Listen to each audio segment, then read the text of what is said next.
It is 10:01. Good morning from the Circus Sports at the Mint Kentucky Downs studio in Franklin, Kentucky. I'm Lucas Panzica. The Carolina Hurricanes are one win away from hoisting the Stanley Cup after a 4-2 win over the Golden Knights in Game 5 to take a 3-2 series lead. Jordan Staal with another goal. It brings him up to 6 in the series. The 37-year-old has scored in all 5 games in the final, tied for the longest goal streak in Cup final history. The 2026 FIFA World Cup got underway Thursday as Mexico defeated South Africa 2-0 in Mexico City. South Korea beat Czechia 2-1 later on. The U.S. men's national team gets underway tonight at SoFi Stadium. Kickoff at 8 p.m. against Paraguay to kick off Group D action. Game 6 of the NBA Finals is tomorrow in San Antonio. The Knicks lead the series 3-2 after a historic 29-point comeback on Wednesday, one win away from their first title since 1973. Tip-off tomorrow is at 7:30. For all your foundation repairs and waterproofing needs, visit USSTN.com. Breaking news at once on your home for the Titans and Vols. This is 104.5 The Zone.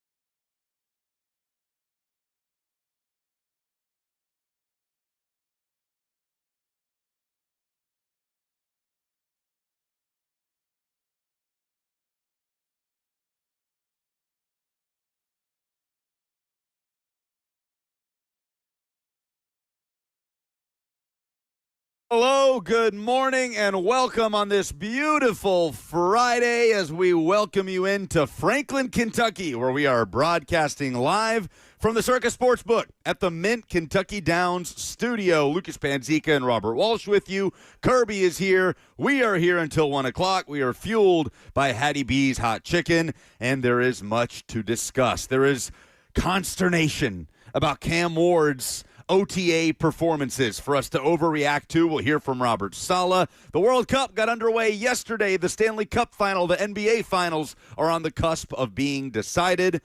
Glad to have you. Zach Kroll is back at Network Control making things happen. We have not been back here since March Madness, right? Since the NCAA tournament action? Kentucky Derby weekend, maybe? That's maybe what it was. This place is awesome. It's a short drive. It's so much easier to get here than you may think. Quick scoot up I-65. You're going against traffic the majority of time. Slot machines as far as the eye can see. There is pizza. There's a steakhouse. There's a coffee shop. Plenty of food and beverages. But most importantly, what you may see behind us here on 104.5 The Zone TV on the F&M Bank chat, this Vegas-style sports book with LED screens stretching across this entire wall, a great seating setup, and all of your gambling options that you could possibly want for the sporting action this weekend. I love coming up here. It is probably one of my favorite remote setups as far as like just how cool this whole thing is. Like this, we're inside a professional TV studio. Yes. So it's always cool to come here. And what I need to figure out is is there a game that we can bet on while we're here currently, so I can continue my bad luck from when I was here with you during the basketball tournament. We did not do well. We did awful. In the first round of the It NCAA was tournament. horrible. So mercifully, there are not any games while we are on the air. The first game today starts at 2 p.m. Canada taking on Bosnia. The U.S. men's national team kicks off at 8 p.m. today at SoFi Stadium. B.J. Callahan, former U.S. men's national team coach and Nashville SC head coach, will join us coming up next to make us smarter about that matchup and everything he is looking forward to with this World Cup, which got off to an electric start for Robert's secondary squad last night. Dude.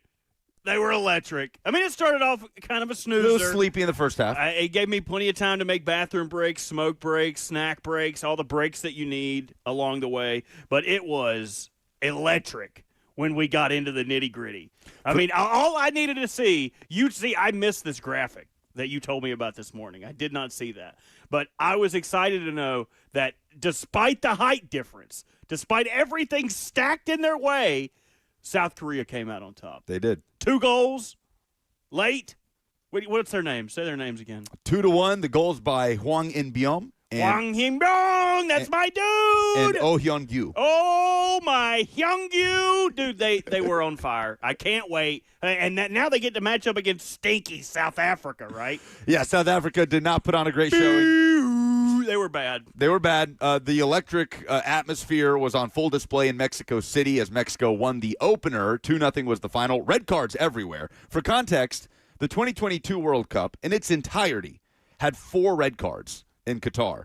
The opening game of the 2026 World Cup here in North America had 3 red cards. 2 against South Africa, 1 against Mexico. But it was quite the scene. So congratulations to you. I'm excited. Hopefully we can get out of the group stage or the knockout rounds, get in the group stage and just keep stacking wins. Get out of the group stage and into the knockout rounds. Okay. But I'm picking up what you're putting down. Yeah, see, I'm still a novice. But I think the only thing I needed to learn yesterday, you know what the South Korea team has?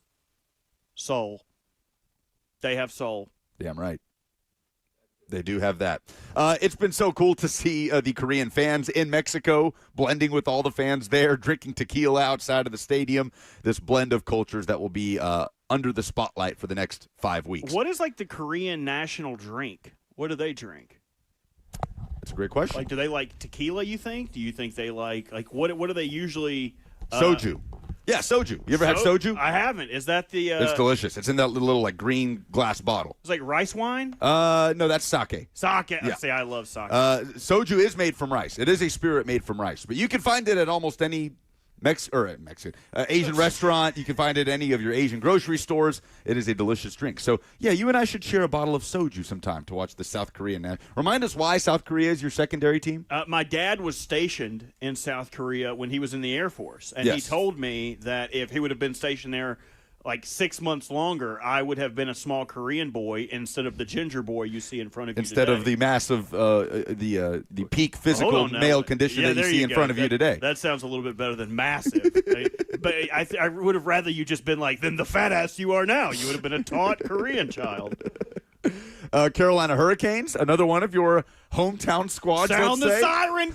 Sound it. Yes! It sounds more and more like a puppy the more he does it. It's getting more confident. He's growing out of them knife-like puppy teeth, and he's getting some real fangs. This is going to do it, dude. They're going to do it. I told you, I've been a Canes fan my whole life, man. This is going to be so good. It's very emotional for you. I've never been to a single game. 4-2. Have you not? You've never even fallen and tripped into a game at Raleigh? I grew up in Winston-Salem, which is like smack dab in the middle of Charlotte and Raleigh. So I didn't go to Panthers games growing up, and I didn't go to Hurricanes games growing up. I was right in the middle, and I just got to go to Wake Forest basketball. Woohoo! Tim Duncan and Chris Paul, right? No, most of it sucked. This was the first game in this series that was not an absolute barn burner from start to finish. Carolina controlled it all the way through. Jordan Stahl continues to make his case for MVP of this series. 6 goals he scored in all 5 games in the series, only the second player to ever have that sort of goal streak in a cup final at the ripe age of 37 years old, Jordan Stahl. So the Hurricanes win at 4-2. They're a win away from a Stanley Cup. And the New York Knicks are a win away from hoisting the Larry O'Brien Trophy for the first time since 1973. Is that correct? Is it back to Vegas now? Or does it stay in Raleigh? They are heading to Vegas for a matchup on Sunday night. Very nice. So, good morning. How are we? Great. Excellent. Vibes are great. This is so cool in here. I just like pushing buttons and see what happens. They have a huge studio in the other room. Kirby gets mad at me every time for just picking pots up and pushing buttons and knocking things down. There's no buttons that you can like reach right now, are there? No, because not right now. you're fiddling with things. I just like dismantle the desk, which also perturbs Kirby. Perturby. I think He's that's perturbed when he's completely bothered. reasonable. Yeah. How are we this morning? Did you enjoy your World Cup kickoff? It was not very dramatic. The South African. Did you guys see that? I'm just tickled to death with all these different clips of the coverage from various countries in the United States of the World Cup with the South African studio show that I saw clips of yesterday. Oh, yes. Did you guys get to this so far this morning? No, we haven't talked about it, but I mean, it's not worth playing the audio because there's no audio. They didn't say anything. They were speechless at how bad the performance was. It's as good of a television segment as I've seen with about 3 words being spoken. Yeah. And I don't know, it's about a 40-second clip. They just panned to the studio show back in South Africa with the panel's reaction to what they just saw in the loss to Mexico, and nobody says anything. So what we think? And they're just kind of sitting there twiddling their thumbs, Heads down, face got a look on your face like you smell something bad, just kind of like they're shaking their heads. It is. It's so nice to just to be reminded, because I can be a little cynical from time to time about human beings. It's so nice to see that we all experience sports basically the exact same way, no matter what your political, religious, sociological, economic, no matter what your deal is. We all kind of feel the same way about sports. It's one of the few things I feel like that's unifying anymore. Yeah, that was awesome. I would love to see that on any sort of first take style American sports show. That said more than any analysis could. All right, what are your thoughts on the performance? And it was literally 35 seconds of silence with the camera going to each co-host just shaking their heads and looking down. The shame. And they weren't favorites. Nobody expected South Africa to put on a performance and to even push Mexico in that game. But yet still, the disappointment, they were hoping. Did you see that one of your perspective, so we've officially settled on South Korea for you? Yeah, I mean, there's just a little side chick. I see her on the weekends when she plays. We have a nice time, and then we kind of go about our own lives. I feel like most American sports fans watching this will probably have a side team, right? Like my side team's Egypt. You've got Brazil. Yeah, I think a lot of American fans will root for England because if they are Premier League fans, there's probably a player on their favorite Premier League team playing for the English national team. Yeah, but we can't do that. No, I'm with you. Remember what they tried to take from us. Our freedoms. Again, dude, I will never, ever root for them. I'm glad they're over here. You suffering. haven't forgotten. I have not and will not.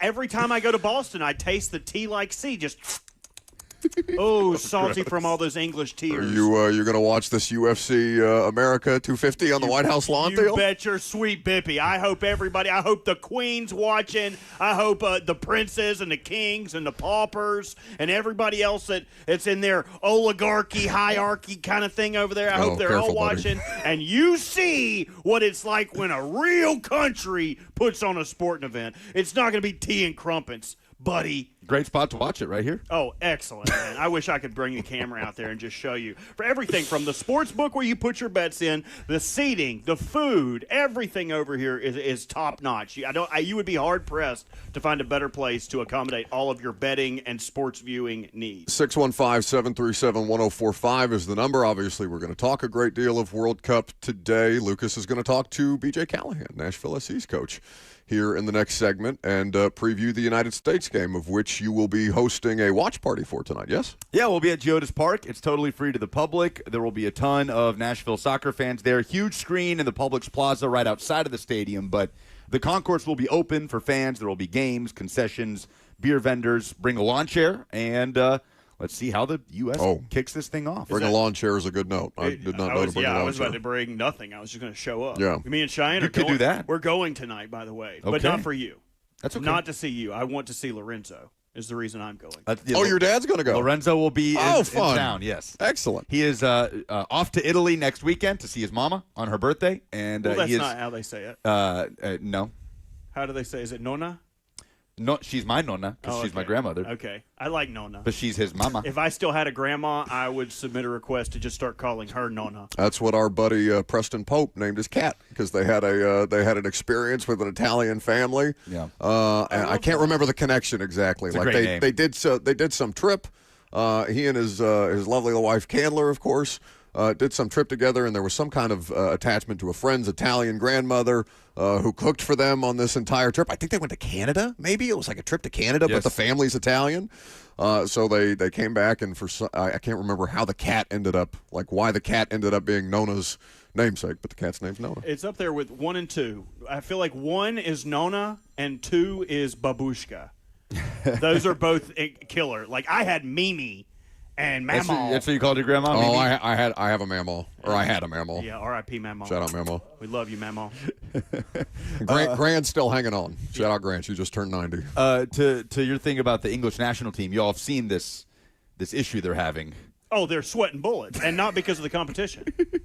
Yes, if anybody needs a reminder of why our founding fathers dropped the Declaration of Independence in July, this is why. Because the Brits can't handle it. They're dying. Not literally. It's no wonder we won the Revolutionary War. literally. They came over here. They're like, what in the world? What is this? Swamp ass? Never heard of it. Good. So we will look forward to Lucas's conversation with BJ Callahan here in just a second. We'll talk a little bit about Titans OTAs because a lot of people seem to be hot and bothered about Cam Ward.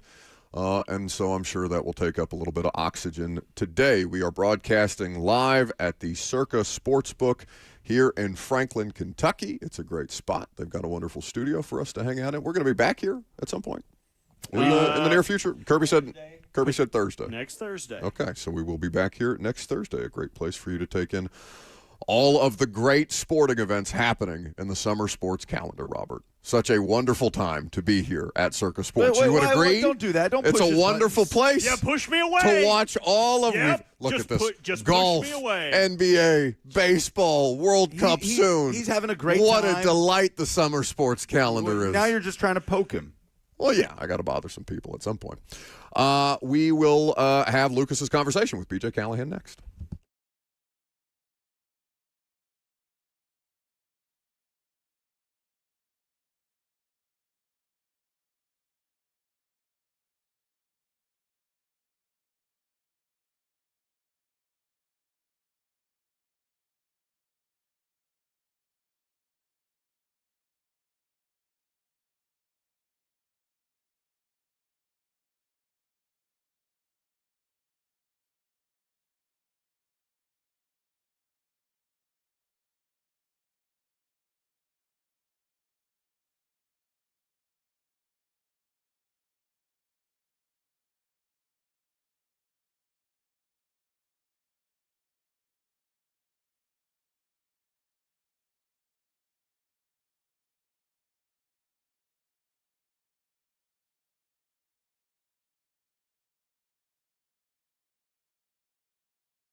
Welcome back to the show, fueled by Hattie B's Hot Chicken. We are broadcasting live from the Circus Sports at the Mint Kentucky Downs studio out here in Franklin, Kentucky. A great place to take in all the World Cup, NBA Finals, Stanley Cup Final action. Lucas Panzica with you. And Nashville SC head coach B.J. Callahan joins us on the line heading into the U.S. men's national team's opener tonight against Paraguay. Always a nice change of pace when we can have somebody that knows what they're talking about on the show. And tonight, it's about the U.S. starting a moment that it feels like, BJ, we've been leading up to for a decade at this point, and it's almost hard to believe it's already here. Good morning. Good morning. Thanks for having me. Yeah, it's, once you realize that it's finally here, you do look back and kind of see how long the build-up has been. But I think everyone's excited to have the, first kick tonight and the primetime game. Well, I'm curious what this is like for you, BJ. Obviously, having spent the 2022 World Cup as a part of the U.S. men's national team coaching staff, now, of course, with Nashville SC at the top of the Supporters' Shield standings in the middle of this long break in league play, and you're kind of being able to sit back and watch. What is this like for you with all these players that you have worked with and you've coached in the last few years during your time with the U.S.? I think for all of us that support U.S. soccer in any capacity that, we've all been opportunity to play, whether it's fan, coach, player, tonight's the night where you have the most excitement. The bright lights go on. There's been a lot of preparation, a lot of sort of bringing the team together and everything. And now there's just only one thing to go do, which is go out and play. And I think, from my end, I'm just excited to be able to support the team, as a fan and supporting U.S. soccer and hopefully for a good result. A lot of U.S. fans were encouraged by the performances in the two pre-World Cup tune-ups against Senegal and then against Germany. Obviously, so much of the attention is centered around Christian Pulisic and kind of the spark that it looked like he got back a little bit in those games. What did you make of his performances in those games after a difficult few months at AC Milan? Yeah, I thought the two friendlies were really positive performances by the team. I think you can build on a lot of things, especially from the attacking side of the ball. Specifically with Christian, I think what we saw in those two games was that his role was clearly defined, right? The position that he was going to play, where he was going to find the ball, and how he was going to make an impact in the game, I thought was really clear in those two friendlies. And hopefully that builds some real positive momentum and gives him confidence that when he walks on the field, he knows exactly where he's going to be able to get the ball. And how he's going to be able to get into good goal-scoring chances. B.J. Callahan with us, Nashville SC managers. The U.S. kicks off its World Cup journey tonight against Paraguay in L.A. B.J., somebody asked me the other day, who's a player outside of the big star names that most neutral fans that are parachuting in for the World Cup will know, outside of Pulisic and Weston McKennie? And I presented Chris Richards, especially with the question around his ankle injury coming into this tournament. How critical is Chris Richards for this team's backbone along the back line, playing next to Tim Ream, assuming he is fully fit and able to go at 100%? Yeah, if we work off that he's fully fit, he's a very important piece because I think his skill set and his complement to Tim is really good. So I think the partnership that they have defending the penalty box is really good, and that's going to obviously be important to eliminate goal-scoring chances. But then it gives you two players that are very comfortable on the ball and should allow the attack to be balanced, whether it's going to go out, sort of to the right or kind of come out to the left, with both Tim and Chris being really high-level guys with the ball. And I think if the U.S. is going to have success in this group stage for the first part, their ability to dominate opponents with the ball is going to be very important. Well, and it could be critical tonight, right, against a Paraguayan team that, from the outside looking in, BJ, it feels like is going to have its biggest advantage in sitting back and inviting that pressure and trying to attack in transition. Is that kind of how you see this fixture setting up tonight? What kind of challenge do you see Paraguay posing tonight in L.A.? Yeah, I think you hit it exactly right, Lucas. I think you see, if you're Paraguay, right, you put your hat on of their coach and their team, they're going to look at what the U.S. does well, but also some of the opportunities that might be out there to exploit the U.S. And I do think there's moments, in those two friendlies that transition defense could be an issue. So I think you expect a team like Paraguay that's going to want to keep the game close for as long as possible, be compact and defend well, and then find these transition moments to sort of, exploit some of the maybe space and expansiveness that the U.S. has shown that they want to play with the ball. Paraguay, Australia, and Turkey. That's the U.S.'s group. What was your initial reaction when that draw happened back in December? And then fast forwarding to now that you've had a few months to kind of marinate on it and think about the matchups. What do you think the U.S. will be up against with this group that feels pretty evenly balanced, BJ? It's right up there at the top when you take the FIFA World Rankings among the 4 teams and average them out. Yeah, what I think right away when you sort of see the draw, this is the year that the World Cup has expanded to 48 teams, and you look at that and you say, okay, maybe the level of the teams is going to be watered down, and maybe some of the group games aren't going to be so competitive. I think that holds true in some of the groups, but the U.S. group, there's not this one team that you say, okay, the other teams are going to be able to beat them, and then you kind of know that you might be able to kind of get out of the group. This is a very even group, and that makes, I would say, match-to-match results quite unpredictable. And so although the U.S. is maybe ranked and the highest ranked team, I think when you look at like the body of work that has to be done, there's going to be a lot of close, cagey results inside the group. And so every point is going to matter in here. And you have basically 4 teams that are all kind of equal in certain aspects. Nashville SC manager, former U.S. men's national team coach, BJ Callahan, with us on 104.5 The Zone as we broadcast live from the Circus Sportsbook at the Mint Gaming Hall in Franklin, Kentucky. To that point, the expanded format, 32 to 48, we're in this spot where only 16 out of the 48 teams are going to be eliminated in the group stage, BJ, with the 8 best third-place teams moving on. How does that change things? How do you think that may change some teams' approach, understanding that your opportunity to advance into the knockout rounds on 3 points feels much more realistic than in the previous format? I think you're going to see a lot of teams, I think in the first games, just even like starting from last night, you're going to see people try to get started on a really strong way. But I think you looked at both those games and the teams are trying to go win the game and get themselves 3 points. I think as we get later in the group stages, that's when you're going to see some real tactical decisions being made, understanding what's going to need to be done to kind of get one of these first 3 spots. But I think you see everybody in the beginning trying to go out and get themselves some points on the board, and then kind of from that position you're able to navigate it without having to do anything crazy. So we saw one of the 3 host nations in action yesterday. Mexico gets off on the right foot, an early goal, 2-0 the final in Mexico City over South Africa. Canada will debut at home here this afternoon at 2 o'clock against Bosnia. And I think it's interesting some of the parallels between the 3 nations, BJ, in terms of their expectations in this World Cup. It feels as though there are some similarities in what all 3 nations believe they can achieve in this tournament.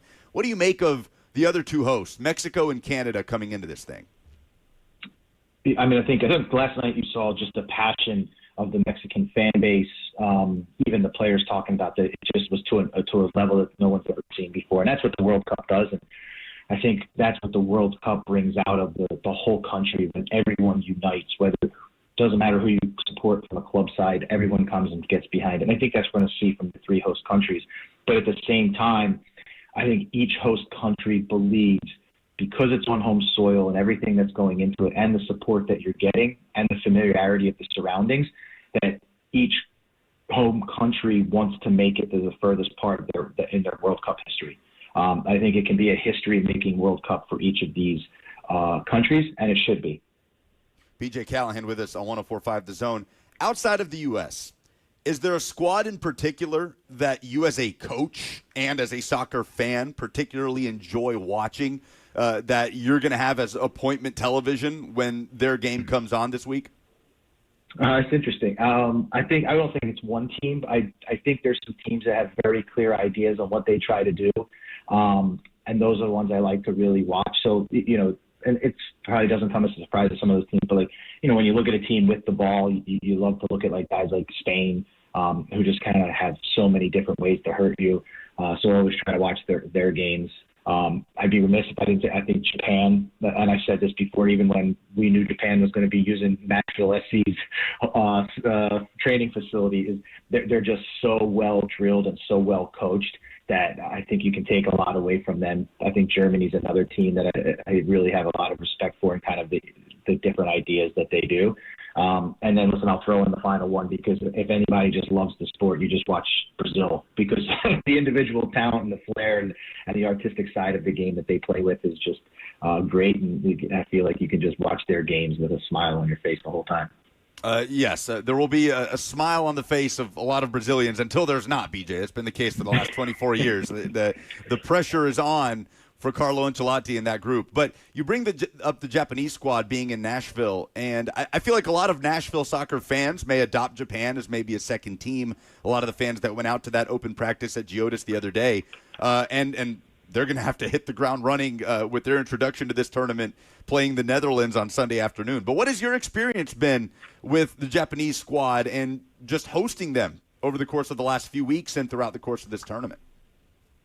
I mean, I think you just see professionalism from the top down. From even the whole time when they've visited and they've done site visits, and you meet every single person, whether that's people in their media team, their communications team, all the way through their technical staff. Just the utmost respect, I think, for our facility and for what we're providing. I even think yesterday there was an interview where one of the players came out and talked about how world-class the facilities are, probably the best that they've had in a long time to use. I think that's a great testament to everybody at Nashville, from the grounds crew that was pulling out all the way up to the people that helped design the building back when it was just a thought. To have a country like Japan come in and speak so highly of it.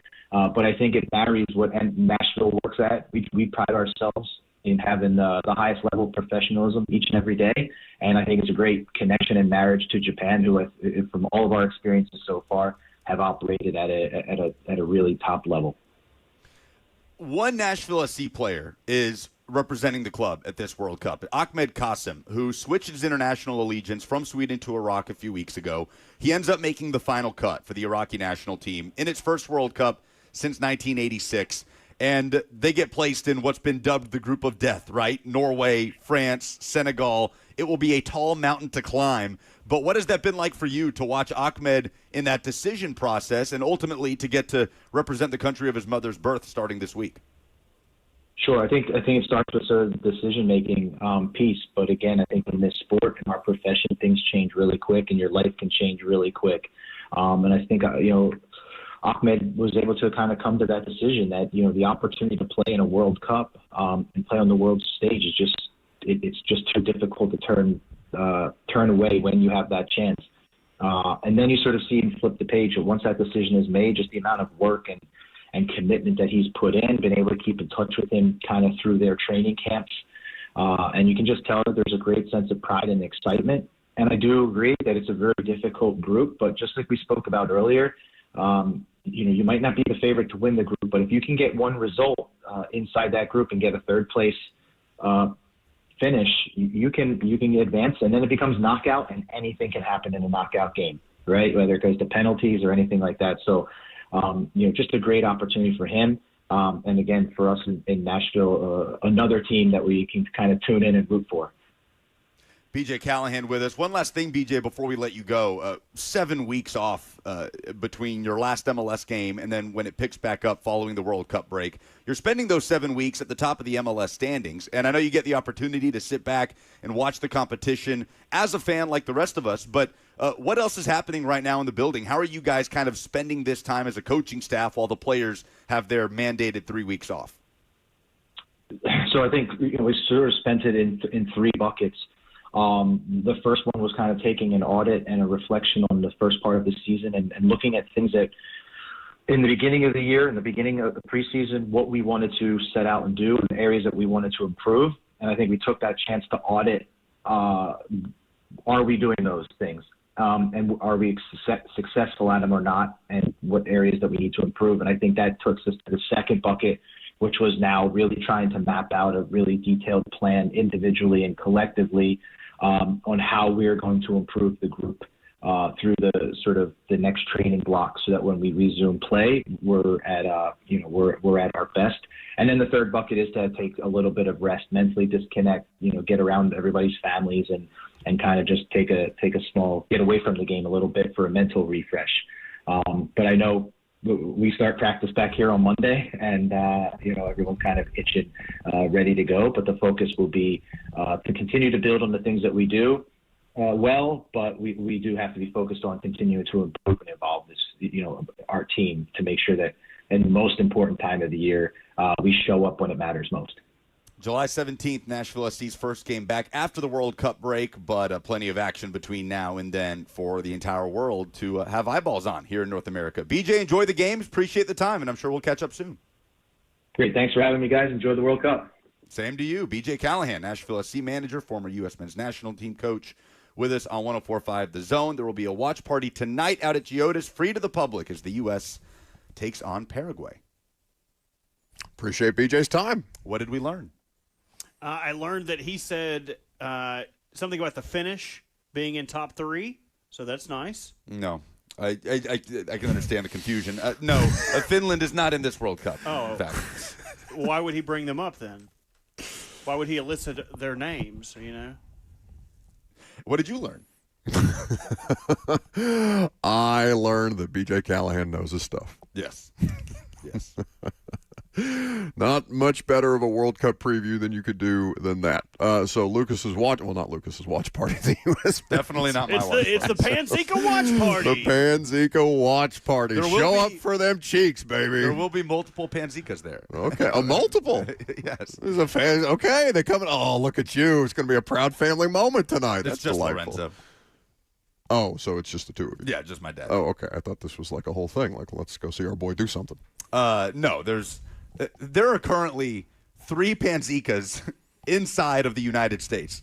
So my options are limited. I'm sure there's No, there's not. I've looked it up. I can't find any. Looked it up. No. How do you look it up? I used to be curious about if anybody else had my last name, because growing up, all my friends It's a unique last name, shared last names with people. I was especially like, in Alabama. My surely God, there's another last name, but I have yet share to more find than one. last names. Yeah. 615-737-1045, the number we got. There are, according to the 2020 U.S. Census Bureau, there are about 680 Americans who carry the last name Panzika. Oh. That makes it a very rare surname, ranking around 39,947 nationally, with a frequency of roughly 0.2 per 100,000 people. 1 in every 500,000 residents have the last name Panzika. Where are you getting that from? I'm Google getting that AI. from Oh, no, it's not Google. It's Copilot. It's Copilot. What's Copilot? That's another AI. Nope. With I find your position on data centers interesting, given your use of AI. MyNameStats.com estimates a slightly higher figure of 933 people in the U.S., but this is based on a broader name data and may include variations or estimates. So, as if Lucas has not done enough heavy lifting at the start of the radio show, we'll do an SEC stat of the day coming up next.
So the College World Series are this weekend. Oh, This exciting. is as little as are you excited? we have cared about the College World Series locally since when?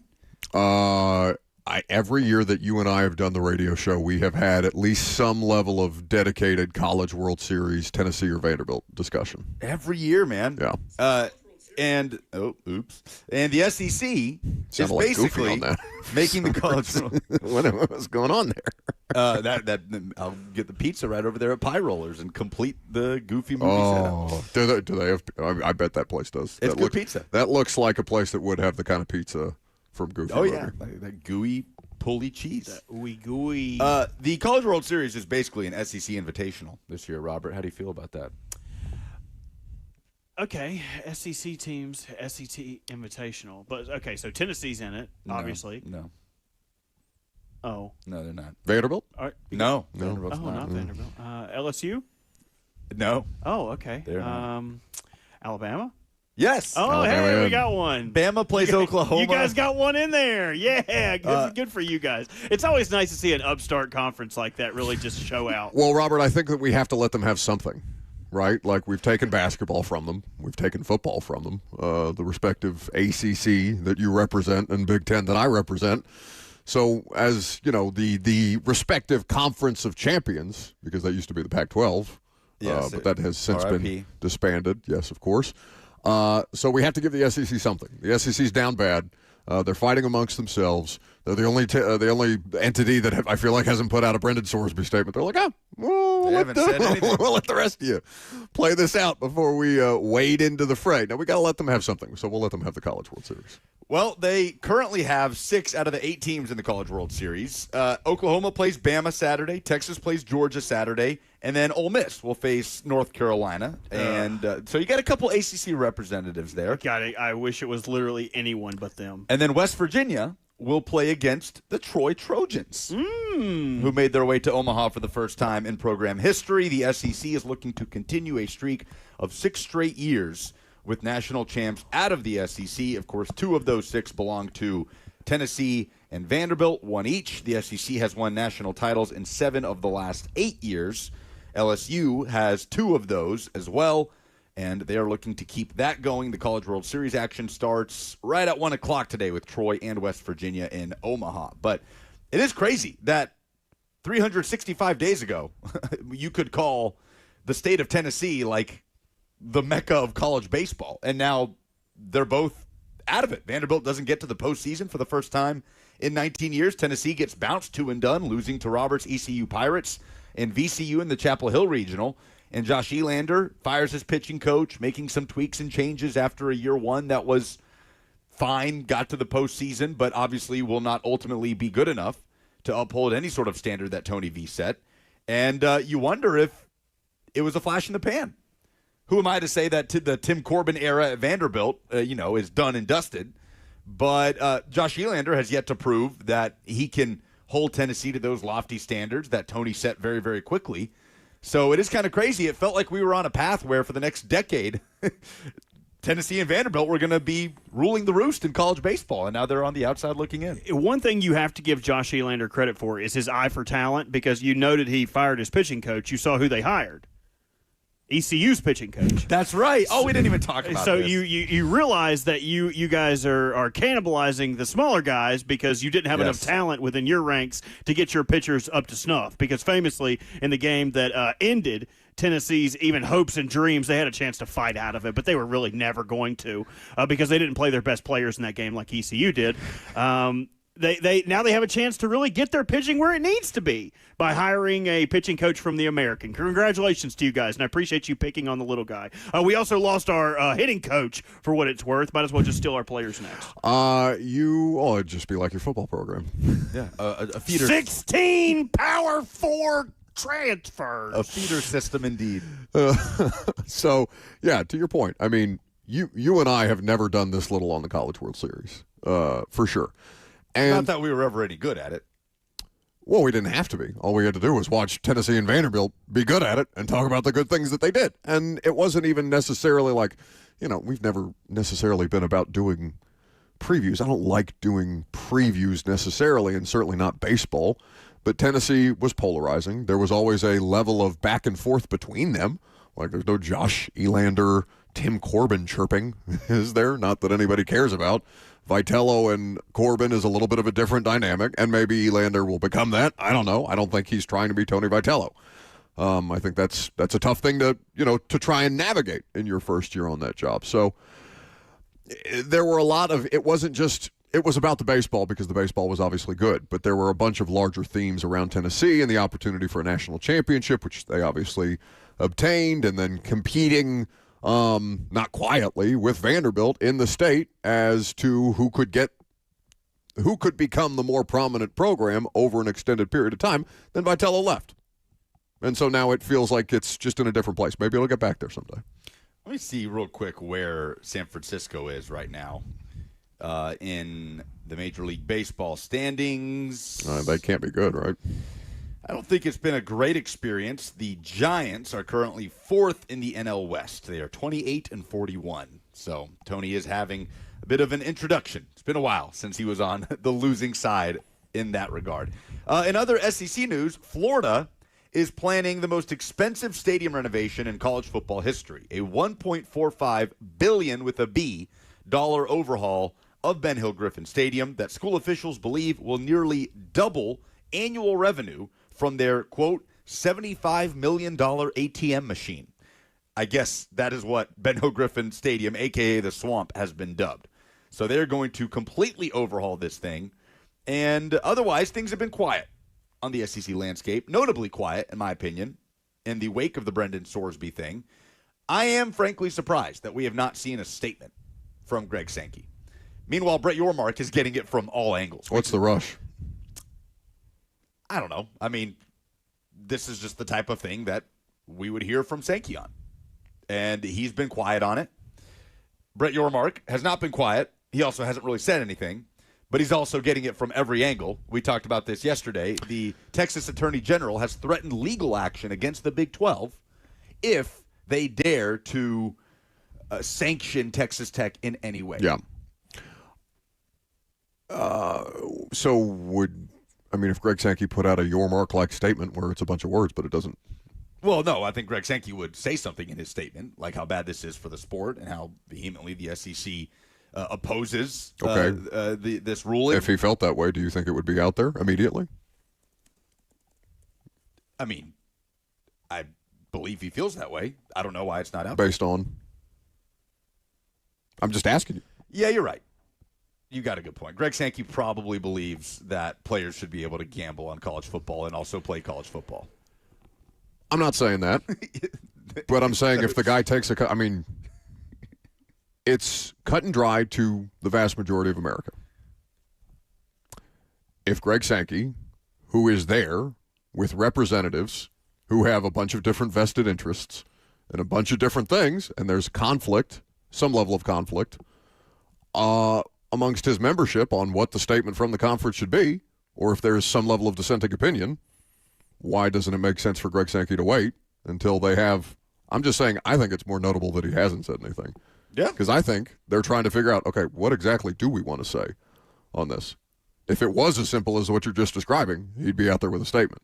So I get why you're dismissive of that. I think it's very interesting because I think there's somebody somewhere in the SEC that's being like, wait a minute, before you put the hammer down, just what if this happened to us at LSU or us at Texas or Texas A&M? What if this happened to us? What's our path here? Should we potentially find ourselves in a similar situation? I don't know if I want it to be as cut and dry as everybody else seems to want it to be. I wonder how – it's funny to see how Texas Tech fans are kind of approaching this. I should have done my Windhorse fingers. Like, how do Texas Tech fans feel right now? I haven't seen a lot of discourse, but I just wonder what that's like. As a fan, if this happens to your team and you know it's wrong – there's probably a huge portion of the fan base that's going to ride or die with Texas Tech, and I don't care. Brendan Sorsby's my quarterback. I support this.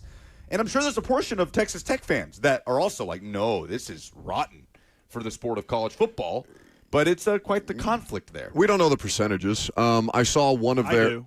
What do you mean? I do know the percentages. Robert does know I run those tests weekly. Yeah. 69% of Texas Tech fans do not care and are happy that Brendan Sorsby is playing. Okay. 69. 31%. Well, I mean, that's a pretty nice percentage when you take in all of the facts. Mm-hmm. But I think the other 31% of the people want to know what Greg Sankey about the situation. Also, when he hands down sanctions, they should be Greg Sanctions. Sanctions. Sanctions with a K? Yes. I agree. That's all I have to contribute. Okay. 615-737-1045, the number if you want to jump in. We will circle around. Or I didn't get a chance to talk about that Knicks game the other day. You guys broke down the Knicks comeback, the biggest comeback in NBA Finals history. And I want to talk about it within the context of the best comebacks in sports history, because I think there's some football comparisons that are worth putting it up against. We'll do that. We'll get around to the Cam Ward stuff, because I know everybody's hot and bothered about that today. I'm Buck Rising. It's 104.5 The Zone.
11 o'clock, good morning from the Circus Sports at the Mint Kentucky Downs studio in Franklin, Kentucky. I'm Lucas Panzica. The Carolina Hurricanes are one win away from hoisting the Stanley Cup after a 4-2 win over the Golden Knights in Game 5 to take a 3-2 series lead.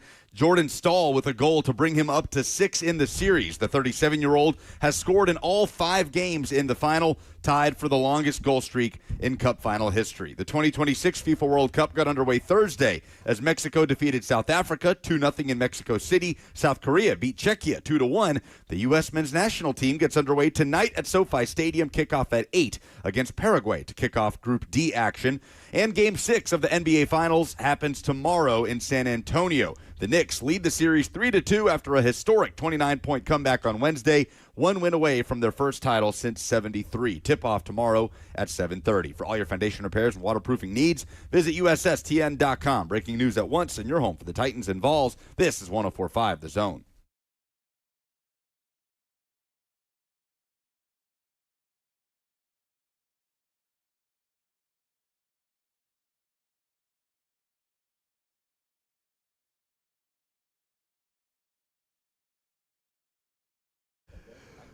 All right, so it's the second hour here on this Friday. We got a million different things going on in the sports world, and we're happy to have you here for the final 2 hours of the show. Get you a little closer to your weekend. 615-737-1045, the number if you want to jump in. You are welcome to do so. There is a lot of online dialogue about the Titans quarterback, and I want to, yell at Dawn Davenport at some point today because she did the thing that I think she would probably also yell about people doing online yesterday. And I'm going to text Dawn at some point to make sure I'm clear on that because, of course, that's always good-natured back and forth between us. But I think if there are dissenting opinions, that's worth talking about, especially the difference between reaction to things and reporting on things relative to the Titans and the OTAs and, oh, my God, is Cam Ward good? Is Cam Ward bad? Did he have a good day? Did he have a bad day? Whatever. Get to that later.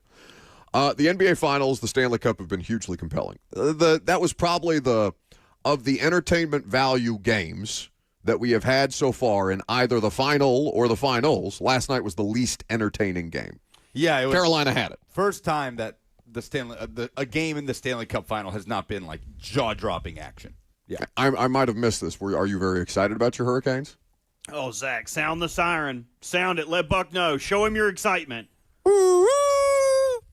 It is getting louder every time I hear it. I'm telling you, when I tell you that the blood that courses through my blue vascular arms and body, it beats with the reddest of Carolina Hurricane. I'm trying to see red. if I see a single vein on you. Yeah, they're in there. They're in there. Usually the lady has to tie like a belt onto me or something to get them to pop out. But they get there when I get really fired up like I am about these Hurricanes, sure. buddy. And last night they just did what they needed to do. They went back home. They took the trash out, kissed the wipe on the lips. See you later, Tot. Tap your little boy on the forehead, love on the dog, rub on the cat at home. I'm going on a business trip. And when I come back, I'm bringing back a big-ass sippy cup. And everybody in this house is going to drink from it. I'm going to hold the youngins up and dip their foreheads in it when I'm holding them by the ankles. That's what the Hurricanes are going to do this weekend. And you should be excited for it because hockey is back where it belongs in the state of North Carolina. Did you watch the game? I did not. Okay. I didn't watch it. I what saw I'm that they were kicking their ass, though. You know what he did watch? South Korea, Czechia. I didn't. I watched Mexico and South Africa. I turned we couldn't figure out how to get the Mexico South Africa game on the TVs in the Titans media room for some reason. Like the remote is bizarre. Anyway, so I went home and by then Mexico had it very much in hand. Well, okay, I'll tell you this.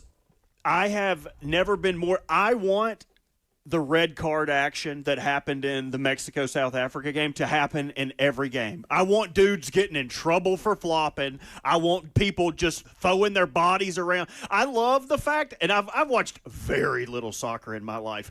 You always heard about how people are gazelles and people jump in and out of plays and whatnot, but and flopping and have you. I love how it seems like every single play, contact play people are involved with, it's like they're ragdolling. Their body just like explodes off of contact. I need everyone to have Ragdoll Simulator turned on for the rest of these games, and I will be cool with it. Also, I need fights. How often are there fights in soccer? I don't really ever think I've seen like what you see is the fans.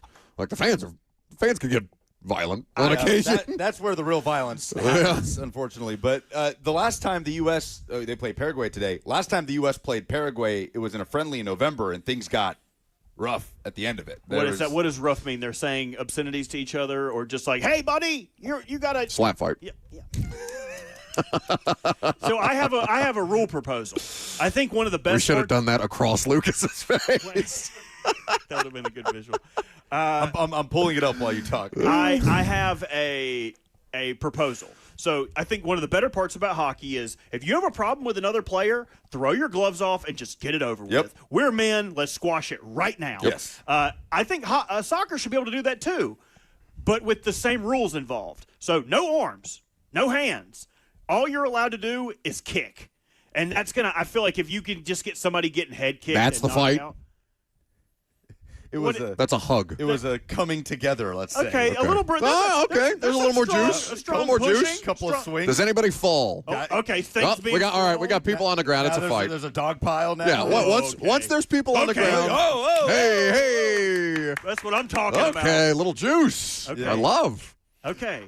Yeah, if somebody ends up on the ground, it's a fight. Could get chippy tonight. Who is okay? What year was this? That's what I was going to ask you. This past November. Who is most likely to get in a fight with the U.S.? I asked because it looked like – is that Walker Zimmerman with hair?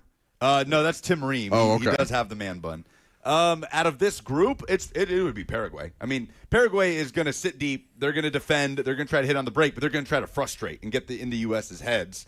And I wouldn't be surprised if something like this pops up where they come to blows. I put it on a poll. We can do the best comebacks in football versus what the Knicks did the other night a little later on, because I do think it's interesting to talk about a couple of those games. But since we're here on the World Cup stuff, Braden Gall was asking me about my level of interest in the World Cup yesterday. So the way that he was describing it to me, there's a possibility if the U.S. and Egypt were both to have success in the group stage that they could see each other at some point in the tournament. And he was saying, well, you'd obviously root for the U.S., right? And I said, no, I would not root for the U.S. in that game. I would root for Egypt. I'm probably in the minority on that situation. I don't know if the U.S. and Brazil were playing, would you root for the U.S.? Prefer not to answer. Okay. Yeah. I wonder how many situations. That's what I'm saying. Like, I just wouldn't. You're wearing a USA shirt right now. I've got my U.S. men's national hat on. Sure. I would just watch the game. No, there's no way. I would just. You would not sit there calmly. No. I would turn off the emotion. How long before he yells at a Brazilian player, kill him, of a U.S. midfielders or something like that? I can't believe I don't even know if that's a position. I remember this so vividly. I thought about this moment for hours on the show a couple weeks ago when I asked you, hey, who should I root for in this tournament? And you said, you'll root for the United States. And you let me know very succinctly, hey, there's no room for doubt here. And now I see the seeds of doubt being sown, and I've come to reap what I've sown. I want your patrioticness. I want Lucas, red, white, and bluecas. That's what I want. You're not there. Your buddy Jay has already outed you in the chat. He says, yes, you would, Lucas, root for Brazil. You've told me this. I don't know what I would do. Truly, I don't know what I would do. It would depend on the context. Like if it was a group stage. The context is they're playing. Okay, but I think he and I are both in similar situations. My dad never actually immigrated to the U.S. He was here on a visa, So it's a little different. He was not an immigrant. Your parents are actual immigrants. Yeah, but they're citizens at this point. Yeah, for sure. But my dad was never a U.S. citizen. I don't know after this. I'm gonna have to put some papers in, dude. I don't know. Call Lorenzo. I don't know. Talk to him. I like Lorenzo. But talk to him about it tonight. Be like, your boy. Look how your son is acting. The closest thing I could put it to is, let's say you grew up a diehard Tennessee fan, but you didn't go to Tennessee for whatever reason. Maybe you couldn't afford it, you couldn't get in, whatever. Oh, just do the inverse with Wyatt and Vandy. Sure, but I'm saying it's different levels. Like, let's say you grew up a diehard Tennessee fan, but you end up going to school at MTSU, and MTSU wins the American and goes to the college football playoff and gets matched up with Tennessee. What would you do? It would be hard. I think it would be hard. The U.S. has always been at a level down here. Brazil has always been at a level up here where they go into every World Cup So you think expecting that's to the win. talent difference, though? MTSU and Tennessee. Yeah. That's the talent difference in the U.S. But I think that's a good articulation why he might be a little more divided than I am because, like, Egypt's never won. Like, what would that individual divide be for someone like that? It's like, well, this is my alma mater against the team that I grew up watching. You probably that my family loves. probably root for middle. It'd be tough. It'd be tough. Yeah. For me, it's not an appreciable difference one way or the other. Like, I'd like to see Egypt do well if they get out of it, and if Egypt and the U.S. were to play, I would 100% root for Egypt in that situation, without question.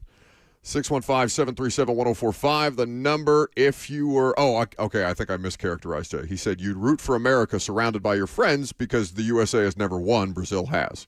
Buck has a better excuse. Egypt also is bad. So you'd lie. Okay. If the U.S. got to a final You're a playing flip-flopper. Brazil, there'd be no way I couldn't root for the U.S. You're a Brazil. Brazil.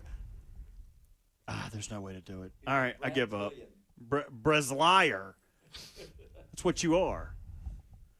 You think you know a guy. Well, because he's not actually Brazilian. So you guys didn't even vote on my kick proposal, by the way. I thought that was a pretty slick idea. You're what? Yeah, my point exactly. What the hell is that? What's kick? So when you use your foot to strike someone. Coming up next, we're going to talk about something. Hopefully it's good.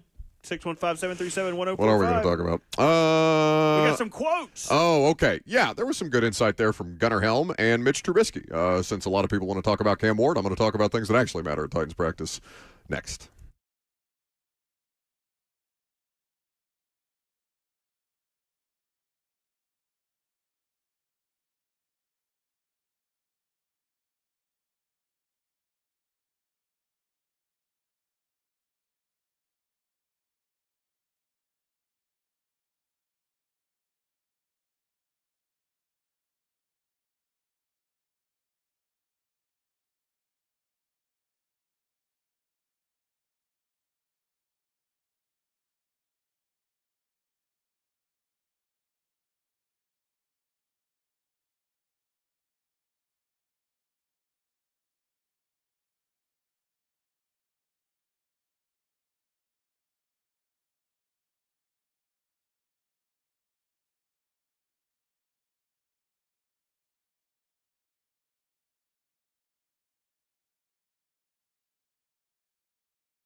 Welcome back to the show, fueled by Hattie B's Hot Chicken. Best hot chicken in the world. They have a new location coming very soon to East Nashville.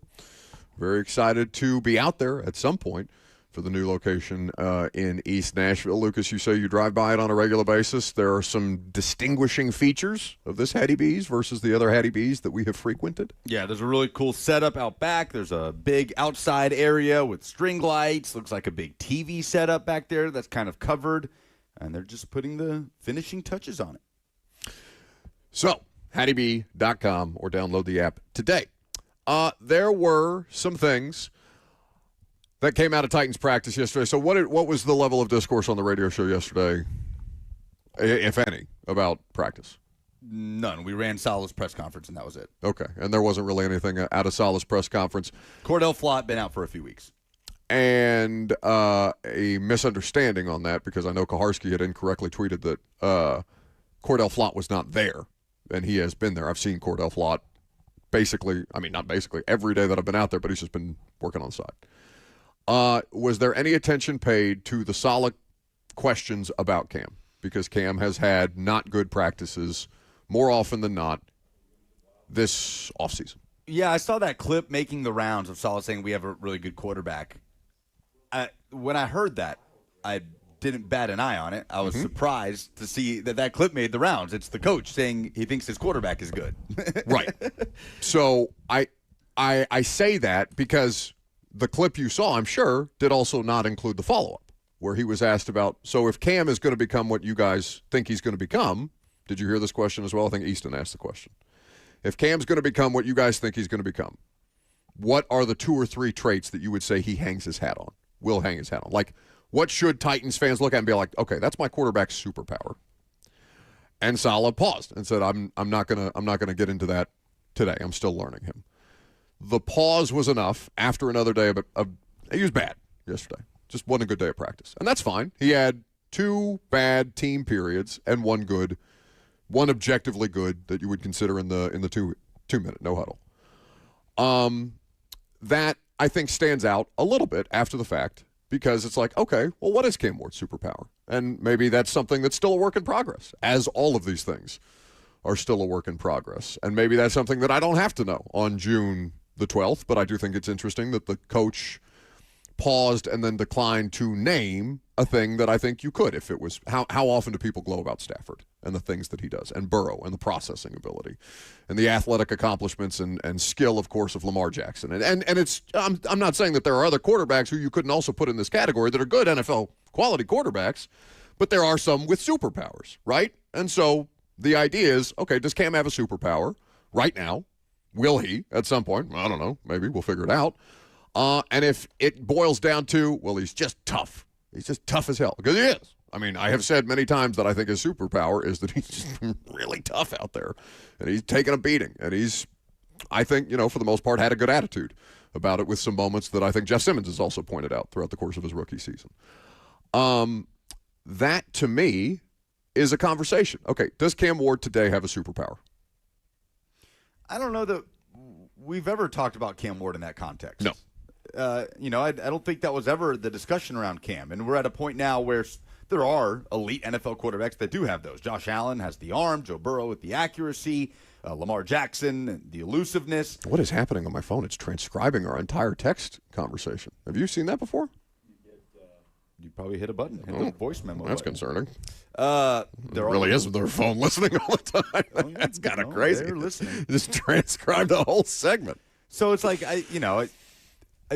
it's kind of a non-issue for me. I don't know. And I get we have to talk about something in the offseason, and it's not, what you guys observe at practice is what you're going to bring forward. Yep. So I believe you when you say it was subpar, especially if he's just missing guys.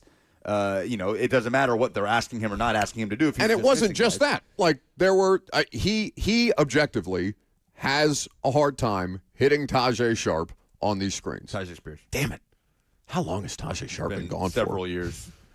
I'm going to do it with Daniel Bellinger, too. I called him Cody the other day, and that's obviously a player not even in the same sport. Yeah. So that's just going to be a part of the aging process for me, I fear. The screens to Tajay Spears especially to his right, he has a hard time with. I think that's a footwork thing that they're working through. Ramon has pointed out to me several times watching practice that his footwork, he gets sped up. And when you are not totally comfortable with the things that you're being asked to do, you play a little faster. You get a little sped up. It affects your things. It affects a lot of things about the way that you play the position. Again, I'm learning this from coaches and from players. This is not my analysis, okay? You get sped up, and your footwork, more often than not, suffers. And if your footwork suffers, what then suffers as a result? Your accuracy. And that's the biggest thing with Cam right now. You're not super accurate at these practices. And that's okay, because you can't win or lose a practice objectively. Now, some people want to grade it. Some people want to react to it. Lucas, the thing to me that stood out yesterday is that Saleh is correct in saying, yeah, I'm still learning him. But Titans fans, and you tell me if I'm incorrect on this, the way that I view Titans fans and how they feel about this quarterback, and you could probably say this of any fan base, of any highly drafted player or very important player at a premium position, they want him to be their savior. He's the number 1 overall pick. He's a quarterback. They want him to save the Titans. Yes? Mm-hmm. Okay. Say he can't do that this year. But he's on track. But it's not this year. Do you think the internet has an outsized interest in them being like, okay, I want him to be great right away. I want it now. I want it microwaved. Or are we going to look at this? Because there are different examples that you can cite of players who are not the best version of themselves on their rookie contract, certainly. Russell Wilson is one that comes up a lot. Russell Wilson was still a firecracker out there. Like, the dude was electric as a playmaker, especially his mobility. That, to me, was a part of Russ's superpower as a rookie quarterback on a team that really didn't need Russ to be superhuman as often as he was when the defense got worse later, as he got older, as he got more experienced as a player. Russ developed more superpowers as he spent time in the league and was able to do that on a successful trajectory. Cam today is a below-average quarterback on a team that's probably still below average, but considerably better at basically every position but offensive line, we would say. Got starting caliber players at every position outside of a couple of spots on the offensive line. Sure. So in that sense, if Cam Ward, if you expect him to be great in his second year, yeah, you probably need to readjust that expectation. I'm just looking at him as, okay, year 2, be better. Yeah, and like, again, ultimately, it's like, what are we talking about here? What the phrasing you use? Like, well, what's the internet going to say? Like, these are things that don't matter. If Cam Ward is on track in year 2, yes, the internet will want him to be Caleb Williams and be superhuman. Or Drake May. And those do exist. It could happen. Yeah. But, like, ultimately, when we're talking about what the internet wants Cam Ward to be, these are things that do not matter. What does matter is that Cam Ward takes another step. No, Lucas, but I think here specifically in this market with this fan base and this football team, it does. Because there's really not that many other places. Maybe in the offseason, you'll get the occasional how the Titans do around Cam Ward in the offseason with, like, Kay Adams or somebody on CBS or something like that. And then when the season starts, you're not going to get your Titans coverage anywhere else other than locally. Do you remember the term that Suss used the other day with us? Echo chamber. Yep. This is as echo chamber of a media environment around a football team as any that there is. Because it's really just the people in Nashville and a few other people, Titans fans that may have moved to other places from Nashville, that care about the Tennessee Titans. So it's as echo chamber of an environment as it gets. So when you are dismissive of the online discourse, which I am, there is good reason to be, but you also have to understand that's the only place these people are getting their stuff. Yes. The thing that I'm saying is, like, that is happening over here. Mm-hmm. Cam Ward's development is happening over here. Yeah. And so I come out of a practice and I say, yeah, I wasn't very good today. And people lose their minds. And I provide specific examples. We go through a chart at every play that he had in team yesterday, like just to make sure that I'm not missing anything. I was asking people in the media room, okay, did Kevin Winston also recover the ball that he stripped off Calvin Ridley on the only real completion that Cam got in the team, or was this something else? Like, I wanted to make sure that I was giving the most well-rounded picture of Cam Ward's day yesterday. That was my objective of practice yesterday. And so I put that out there, that it's becoming a trend that he has bad offseason practices. Or subpar. Not even bad. Subpar off-season practices. And people freak out. I can't do anything about the reaction. That's just the information. Now, what I will do today on a radio show with a microphone in front of my face is react to what I saw yesterday, as opposed to what yesterday was here's the information. And some people will use that as an opportunity to create outsized reaction immediately, but that's not what yesterday was. Yesterday was reporting. Today is reaction. Sure. I guess we're just we're kind of coming at it from two different places. Yeah. Like, it can be true. Like, I believe the things. I wasn't at practice. I believe the things that you guys are saying. Yep. That it's not crisp. It should be better. I, right now, don't care. Mm-hmm. Like, there are certain aspects of what Cam Ward is doing on the field with no pads on at OTAs in his first real football action in this new era that I just don't care about until we start to see 11 on 11 stuff, until we start to see joint practices, and then into the season. And I also don't care about the overreaction to it because it's just something, and I get why we're talking about it. We got to talk about something. But it's a thing that happened yesterday, and it happened in our market with a local sports team. But for me, like, I try to be wary of the disconnect between what the reaction is versus the bearing it has on Cam Ward, which is none. Yeah. So, well, and that's something that actually Mitch Trubisky was asked yesterday because it can have bearing. It does. You don't think that public discourse, online discourse, can affect professional athletes? It can, but I don't. And this one specifically, he puts up a good front. Yeah, I genuinely don't think he cares. I mean, I can't know. I don't know what Cam Ward's looking at every day on his phone, but I do like. Will Levis was a guy that you could see it affecting him, like you could physically see it. Yeah, and like the best example that I have of Cam with something like that is you remember that video they put out of him touring the new stadium, and he threw that touchdown pass in air quotes to Puff. And a construction worker at the new Nissan Stadium wanted to take a picture with him. And he goes, even though I'm a Pats fan, I'd love to get a picture with you. And so Cam, like, barely acknowledged, like, the guy goes to, like, shake his hand afterward. Cam doesn't shake the guy's hand because he's a Patriots fan, and he's just told Cam, in a way that Cam Ward does not give a bleep, hey, I'm a Pats fan, but I'd love a picture. It's like, all right, I don't care about you. You're a Pats fan. Cam does have that. I think that might be a superpower as we're talking about Cam's superpower. But he's 22, 23 years old. How old is Cam? No older than 24. He's got a phone. People, it's and I learned this talking to Jeffrey Simmons about this. It's not just about how we avoid things as professional athletes. It's about the fact that our family sends us stuff and our friends send us stuff. And we just we are also in this constant echo chamber of receiving these things, even though we have done the things to avoid them. I've deleted Instagram. Femi deleted his social media last year. Femi has still talked about getting things about, is this true that I'm seeing on a Reddit post or something like that? Not somebody's Facebook feed on an article where they've picked up something that may or may not be completely verified or something like that. Send it to Femi and be like, is this true? It's really, really hard in today's environment to completely shut that stuff out. Now, will it affect him? I don't know. He's a human being. Have you ever gotten negative feedback on social media? Sure. Would you ever say that it has affected you in some way? Maybe not like in the course of a broadcast, but where you've looked at it and been like, damn, did I really do that? Or like make you second guess any level of just normal human emotion when you see something in reaction to something you've done and it's negative. No, I am an iron wall. Okay. Nothing affects me. Nothing you can say. Robert.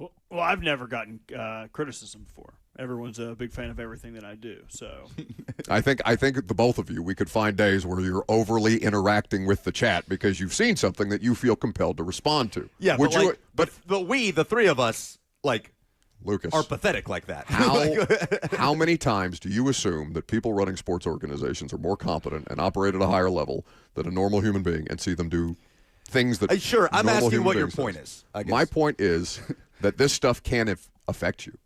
It can affect you. Everything out there. So Cam Ward is struggling at practice because people are tweeting about him. No. Cam Ward is struggling at practice. Will that affect him heading into year 2? Will that affect him and the way that he responds to things? Will that affect his ability to manage a situation where he shouldn't have to be the one managing that locker room? Mitch Trubisky it's a long way of me getting to the point on Mitch Trubisky. It is, yes. Because Mitch Trubisky, well, how much time do we have? We still have 7 minutes in this segment. You got something to say? Go ahead, get to the point. Okay. Mitch Trubisky was the second overall pick in the draft. Mitch Trubisky was asked yesterday, Kroll, if we could have this ready, what his advice to Cam Ward would be as a former first-round pick himself. And this is what Mitch Trubisky had to say.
So there's a couple of elements there that I think are important.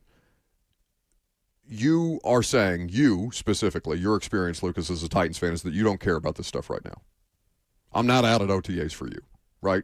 I'm out at OTAs for people who do care about this stuff. Because, I put it to a poll today. Do you want practice updates every time we're out there? Robert, do you want practice updates from Ravens reporters every time the Ravens have a practice that's open to the media? I absolutely do. Okay. And from my standpoint in all of this, I understand where Lucas is coming from because he cares about the actual results. He cares about what happens weeks 1 through 18. And I can respect that. Yep.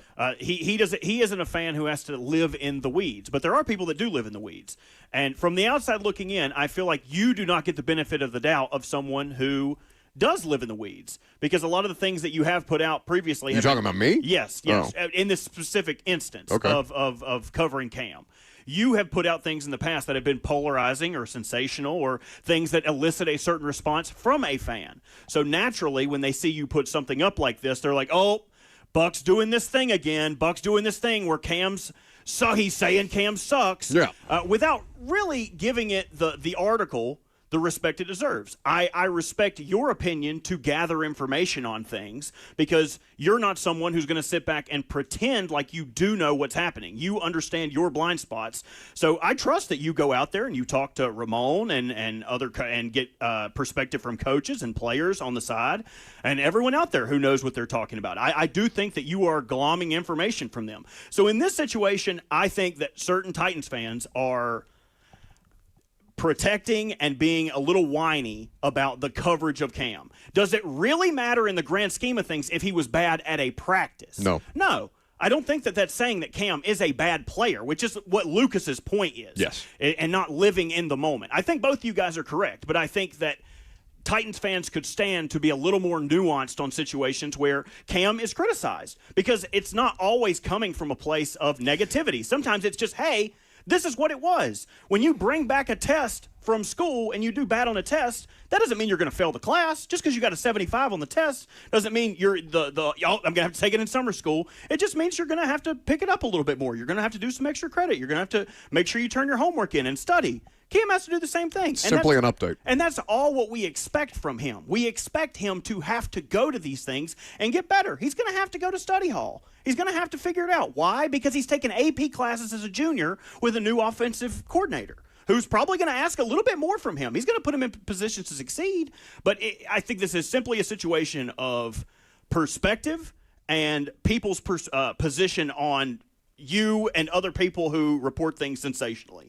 I think it's all about how you word it. And if you want to look at things from a nuanced perspective and not through a jaundiced eye of being a fan, but rather being someone who takes information and reacts in a certain way, I think we could all stand to learn from this situation. I don't think Buck is saying that Cam is going to suck forever or this season. I think he's simply saying, hey, when I've been out there, it's not been clean. I also want to recommend that we don't know the direction of practices. Mm-hmm. They don't tell us what positions they're putting Cam in. They do Salah's press conferences ahead of practice specifically so you can't ask. And this is not just specific to Salah. This is NFL coaches everywhere. Most coaches give updates before practice so they don't have to answer questions about good and bad things that happen in practice that day. They have to at least put you off, especially right now. They can put you off for a week. So at the end of the day, I think we can all agree this is just a moment in time. Yeah. This is not an overall, okay, you know what, let's go ahead and rip the Band-Aid off. Go ahead and get Cam Ward out of here. Let's just see Mitch Trubisky. No one's saying that. I think it is simply Cam Ward needs to get better. And we all knew that. I think we can all agree we knew he had to get better. It is a product, probably a negative product, of the stranglehold the NFL has on every single piece of the calendar, where there has to be a bright, shining spotlight at every step. And so there has to be, people feel, there has to be a response elicited at every step, like a declaration almost, where we should be under a we'll see umbrella until the games start, right? And you take little morsels of information and you put them in the back pocket as data points and just say, hey, this is happening. It doesn't mean there has to be because this is happening, then we think this about Cam Ward. You know, it's just a piece of information. It is. It's just become, Lucas, I think, so magnified because I don't blame you for being fatigued about all this stuff. I get fatigued about this stuff, and it's my job to go out there and catalog this stuff on a day-to-day basis. Like, I don't care about OTA passing stats, you know? But people are going to constantly ask me, hey, how'd Cam look today? And if I say bad, that's what it looked like today. Like, oh God, yeah, exactly. Or I'm just there has to be a response. Or they'll do one of two things. They will say, well, one of three things. They'll say, oh, it's June. Who cares? They'll say, oh, that's just you. You're negative because you hate the Titans or whatever the theme around me for people that think that I hate the Titans. Or three, it will be a situation of, oh my God, is he a bust? Like there's I don't think I've ever had an in-between conversation with a Titans fan about this. And so it's this weird spot where you're talking about, okay, I want you to have as much information and to talk about this thing that you want to talk about as much as you guys want to talk about. Because the three of us, the five of us today with Krull and Kirby, the five of us do this show. But we're not doing the show. Actually, this is a show more tailored to Lucas than probably any show that we've done because there's a lot of soccer in it. But we don't really do the show for things that we're interested in, right? Like things that we, the three of us, care about. We are doing a show for the audience. Yeah, because we'd be talking about the Ravens center competition and how they have a bunch of jobs. Indiana recruiting in basketball. You know what I'm saying? Like, we are doing a show for them. So when they want things, well, yes, we are there to serve you the things that you are asking for on a daily basis. If you don't like those things or the way that those things sound to you on any particular day, I think you just have to take a step back, count to 10, and be like, okay, it is June, and I don't have to veer to an extreme on every single thing that I hear about this thing, other than to consider that this is what happened today, and something different may happen tomorrow, or it won't, whatever. And if I say it's a trend that he's not had a very clean offseason, okay, that's what the offseason's been. Coming off a shoulder, too. Yeah, it's just simply an observation.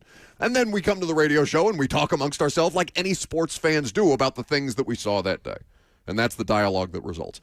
I do think that people, and I'm not even naming names specifically because I don't think there are names to name. I think there are a number of people that do this across any sport, in any media market, not just here in Nashville. I think that there are people that realize that they can hijack the dialogue online.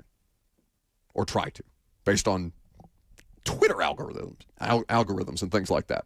And then all of a sudden, the Titans fans or the fans that consume these things online that get their updates on Twitter or whatever, they feel that there's this outsized level of dialogue. It's like, oh my God, is Get Up going to talk about how Cam Ward sucks at OTAs? No, they're not even going to think about it. They're going to show the Carnell Tate one-handed catch in individual drills, not even over a defensive back, over a wide receivers coach, and be like, wow, Carnell Tate. Next clip. That's what June is.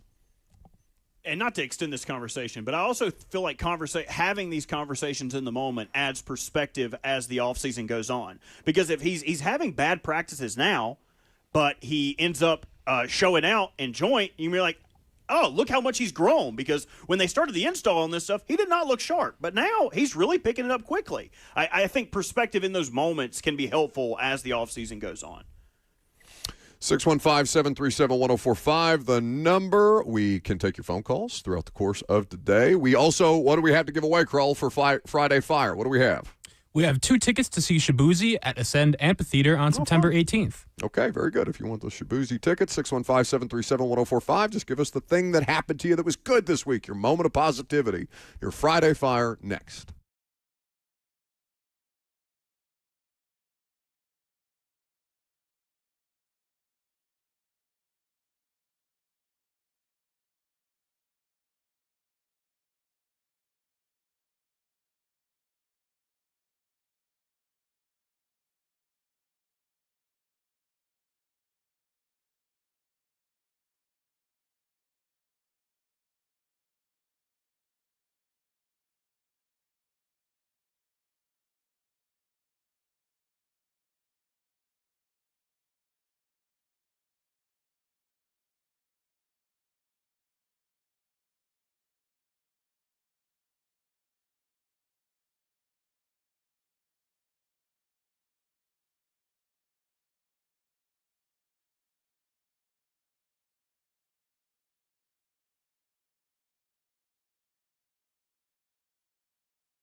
For the opportunity to win some tickets to Shabuzi, 615-737-1045, the number. What's your Friday Fire? What's the moment that you enjoyed, the good thing that happened to you, whether it be sports, personal, professional, or otherwise? What were your wins this week? 615-737-1045. For me, I have just, and I don't want to get too much into Lucas's stuff, but there's no other thing for me than the international just mix of people coming to this country from all over the world and getting to experience the U.S. for the first time, and also people from the U.S. experiencing cultures for the first time. Now, you're going to do it on a more detailed, granular level, but I have never experienced. We've never in our lifetimes experienced the World Cup. Really, like '94 doesn't count for us. Well, I wasn't born. When were you born? '95. Yeah. Okay, so '93 for me. You, Robert, and me, '93. So the first World Cup or the last World Cup in the United States doesn't really count for us. This, for us to be able to experience and then have the internet to experience it all over the place in Canada and Mexico, all of it, I love it. Yes, so we can zoom in to Lawrence, Kansas. We mentioned that Algeria has set up their base camp in Lawrence, Kansas. Robert, you will love this. So they are, number one, they're at a DoubleTree. Like, what? Just the most. Like a motel. Algeria is staying at a DoubleTree? Staying at a DoubleTree. Do they get the little Kansas. chocolate chip cookies on a pillow? And the reports are that one of the reasons they're staying at the DoubleTree is so that they can smoke. Stop it. A team after your own heart, I would say. You may have to reconsider. I think I found your tertiary team. I have. And Kirby's. Kirby is a big Algeria fan. No. Yeah, we can. Kirby's still mad at us for saying that we would consider rooting for other countries that weren't the United States. Oh, it's kind of like my if favorite they thing. smoke, I'm rooting for them. My favorite thing about Circa here, all you got to do, we don't have to go outside to No. smoke our stogies. Smoke We can indoors. smoke them right here inside the casino. Great place to come up to Franklin, Kentucky and watch all the World Cup action, by the way. But Algeria is in Lawrence, Kansas. The people of Lawrence, Kansas have completely embraced the Algerian national team. We've got two separate clips here. The first one is an Algerian news outlet interviewing local people in Lawrence, Kansas. Let's hear it. Algeria, and what's the idea you have about Algeria?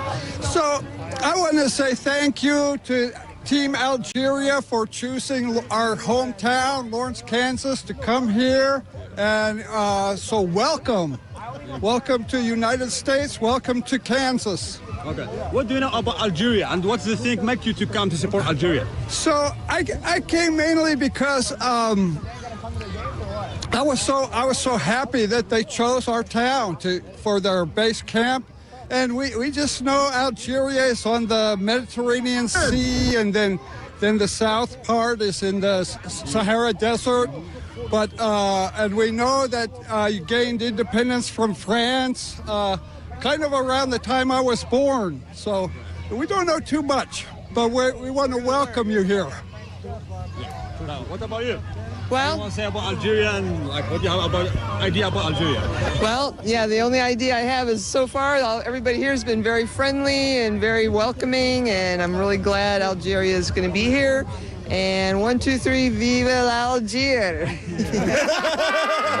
Oh, my God. And if you think that's good, Oh, it's delightful. listen to this brief clip from a local Kansan. Are they Kansans? Kansanzinian. A Kansan walking into, I believe, an open practice of the Algerian national team in Lawrence. Rock Chalk, Algeria.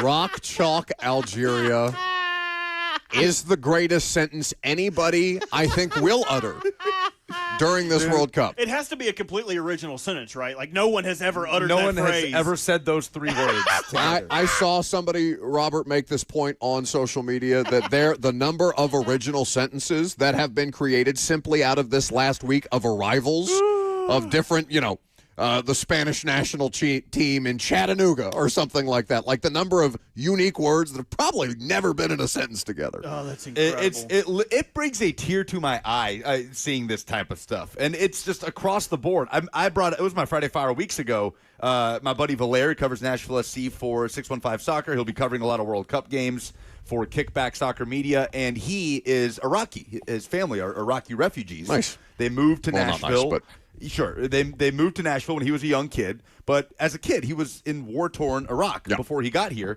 and he traveled to Monterrey, Mexico, to watch Iraq's playoff for qualification into the World Cup, where all they had to do was beat Bolivia in Mexico.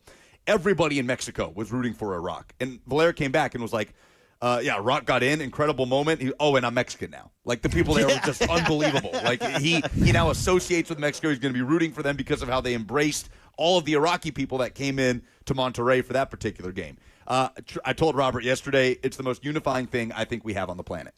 We don't have anything with this many eyeballs, with this many people from different, this many nations coming together in one place. What's a ballpark viewership on an average World Cup? Globally? Yeah. Oh, man. Like they have to have a figure. Yeah. Ballpark. I'll look another time. I know we're in the middle of it. Did Buck already do his? Yeah. Oh, dang. I hadn't been paying attention. This is nice not to pay Mine was attention. basically just, World Cup happy vibes. Oh, Same okay, thing. cool. Nice. A cop-out. I'm going to give it to my I didn't have anything good. My I could have said Hank Beatty. That was the only good thing I saw at Titans practice yesterday. That'll get him going. You better start giving them something. I want to give my Friday Fire to my mama. Yesterday was her 1-year anniversary of not smoking any cigarettes. Oh, yes, Mama Bird. I'm very proud of her. We and love. She is running a 5K this weekend at the North Carolina Zoo. Wow. She is very happy. She's been training for like 6 months. I mean, her miles are still 9 minutes, but hell, she's like 60. That's fine. So good for her. I'm very happy for her. She's gotten so healthy with her eating and not smoking and running and working out. Proud of my mama. That's my Friday Fire. Dude, that's awesome. What do you think is the average global an average World Cup game? What is the global viewing audience, you would say? Kirby says 5 million. Yeah, it's not 5 million. I'm going to say an average World Cup it's got to be 250 million. Robert? What's the world's population? What are we at? Like Something 7 bill? No. 8 billion? 8 billion. I'll say. World population 8.3. Oh, I'm probably way low. I'll say 700 million. Yeah, that's probably closer. No, it's not that. In Qatar, the average was 175 million per match. But I asked him for a global number. Well, no, not just the number in Qatar, like the Qatar World Cup, the average. Oh, okay. Yes, I'm sorry. The average in the Qatar World Cup. 1.5 billion viewers tuned in for the final of the 2022 World Cup. Okay. Which is kind of insane. Yeah. Well, you can add one to it because An eighth of the world's population. That's insane. I mean, it's crazy. I hate to say And that's just households. I think I'm correct. Yeah. I think I'm in. I think I'm a man, and I can admit when I was wrong. I think the World Cup's cool. Don't play with me. I think I was wrong. Don't. I would like don't to jerk me around now. I would like to apologize to all of the soccer fans, the World You don't Cup have to fans. apologize to anybody. No, I want to do this. I want to do this. I think that I was wrong, and I had a closed American mind to this, and I would like to apologize. But something and there's two kinds of people that I can't stand, and you know this. I say this all the time. People that are intolerant of other people's cultures, and the Dutch. Can't stand the Dutch. Cannot stand them. They play Nashville's team on Sunday. No, We're rooting the for Dutch? Japan plays the Dutch Oh, on Sunday. the Deutsch better be ready to get smoked like a pancake, baby. They have no shot whatsoever. So, what are the games? What are the games we have to work out for today? I got to set We my have little Canada schedule. versus Bosnia at 2. Oh, I'm going Bosnia. The U.S. takes on Paraguay Okay. at 8 p.m. Okay, and we're going USA in that. Okay, I have my bets. I am ready. You can place them right here. Circus Sportsbook, Franklin, Kentucky. And that's the best part, honestly. It's a killer spot. And you guys should come hang out with us because everyone is here today. Every person, 3HL, Cover 2, and every single show for the rest of the day, come hang out with us, Circus Sports, Franklin, Kentucky, at the Mint Kentucky Gaming Hall. So we are going to continue the conversation. We'll take your phone calls for your Friday Fire throughout the course of the next segment. 615-737-1045 is the number if you would like to get involved for the opportunity to win those Shabuzi tickets. I'm Buck Rising. It's 1045 The Zone. Stick around.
All right, it's the final hour on this Friday show. We are enjoying our time here at Circus Sportsbook. It's a great time for you to come out and take in all the World Cup action. You've got NBA Finals. I guess the game is not until tomorrow night for the game between the Spurs and the Knicks. A great place to take in any sporting event and to enjoy all the finer points of Circus Sportsbook. It's a beautiful studio that they invite us to use on a regular basis, and we will be out here again next week. We have been talking a great deal about the World Cup. If you missed Lucas's conversation with B.J. Callahan, the Nashville SC head coach who has U.S. men's national team ties, you can go back and listen to that via the podcast after the fact. We also have the Shabuzi tickets to give away here, 615-737-1045 for your Friday Fire. If you had something good that happened to you this week, and I'm sure you did, something, dig deep. It's hard for me sometimes too. I get it. But if you had something that you feel is important to share with the rest of the world to just make everybody feel a little better about how their day's going or that it's not as bad as it seems or whatever. That's what this segment is designed to do. So the best submission for Friday Fire will win those Shabuzi tickets. 615-737-1045. Then we'll get back into our Titans OTA discussion. Oh, the pearl clutching around the practice reports yesterday. Let's start with Zay in Antioch. What you got, Zay? Hey, good evening, fellas, man. So my Friday Fire goes out to Game 4 of the NBA Finals, man. I put down $500 on the Knicks. I cashed the early payout by the end of the first quarter, man. Not only was that the greatest game, but, man, I was just so elated to be looking at the second quarter. I already have $500 in my bank account, man. Yeah, absolutely. That's a big win in more ways than one. Remember to stay on hold for the opportunity to win those tickets. Thank you, Zay. We'll talk about the comeback. I know you guys talked about the comeback for the Knicks yesterday. Yeah, Slay in studio. He said, he showed up at practice. He told me he was late. I asked him how his babysitting stint went.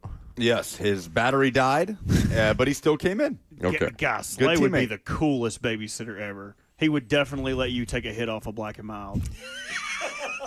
Be like, is that a wine wood tip? Can I get a little pull off that? He's like, don't tell nobody. Oh, my God. When's the last time you've had a wine wood tip? It's been 100 years. I'll tell you this. When we turned 18 in high school, my parents went out of town, and we thought we were cool. We got some wood wine tip, Black and Milds. We had a garage, the door. You ever smoked those Red Bucks? Red Bucks, they're like those little cherry cigarettes. Oh, Never even heard of that. Yes, I know what you're talking about.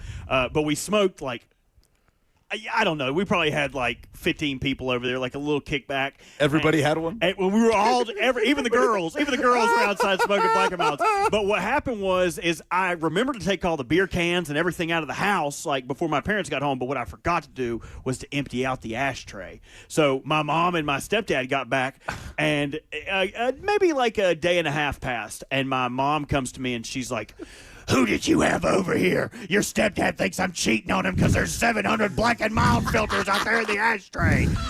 So I had to explain to my stepdad that my mom was not cheating on him with someone who chain smokes Black and Milds, apparently.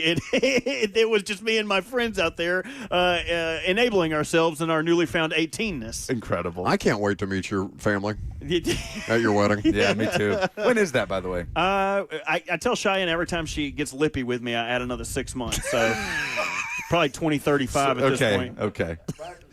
Well, I mean, you have zero room to talk. I'm getting texts about your bachelor party 2 years and 6 months in advance. Yeah, it's a little jumpy. My God, the two of you, and I know I'm in no position to talk about runways for the idea of marriage or anything like that, but the two of you could not have had a longer runway. It's nice. It's nice. No, I'm sure it's Take great. your time. Well, you don't. It's not. Yeah, but when I say that, it's a whole. I don't know. We'll be waltzing. You know, I will tell you guys. I know exactly where my bachelor party is going to be.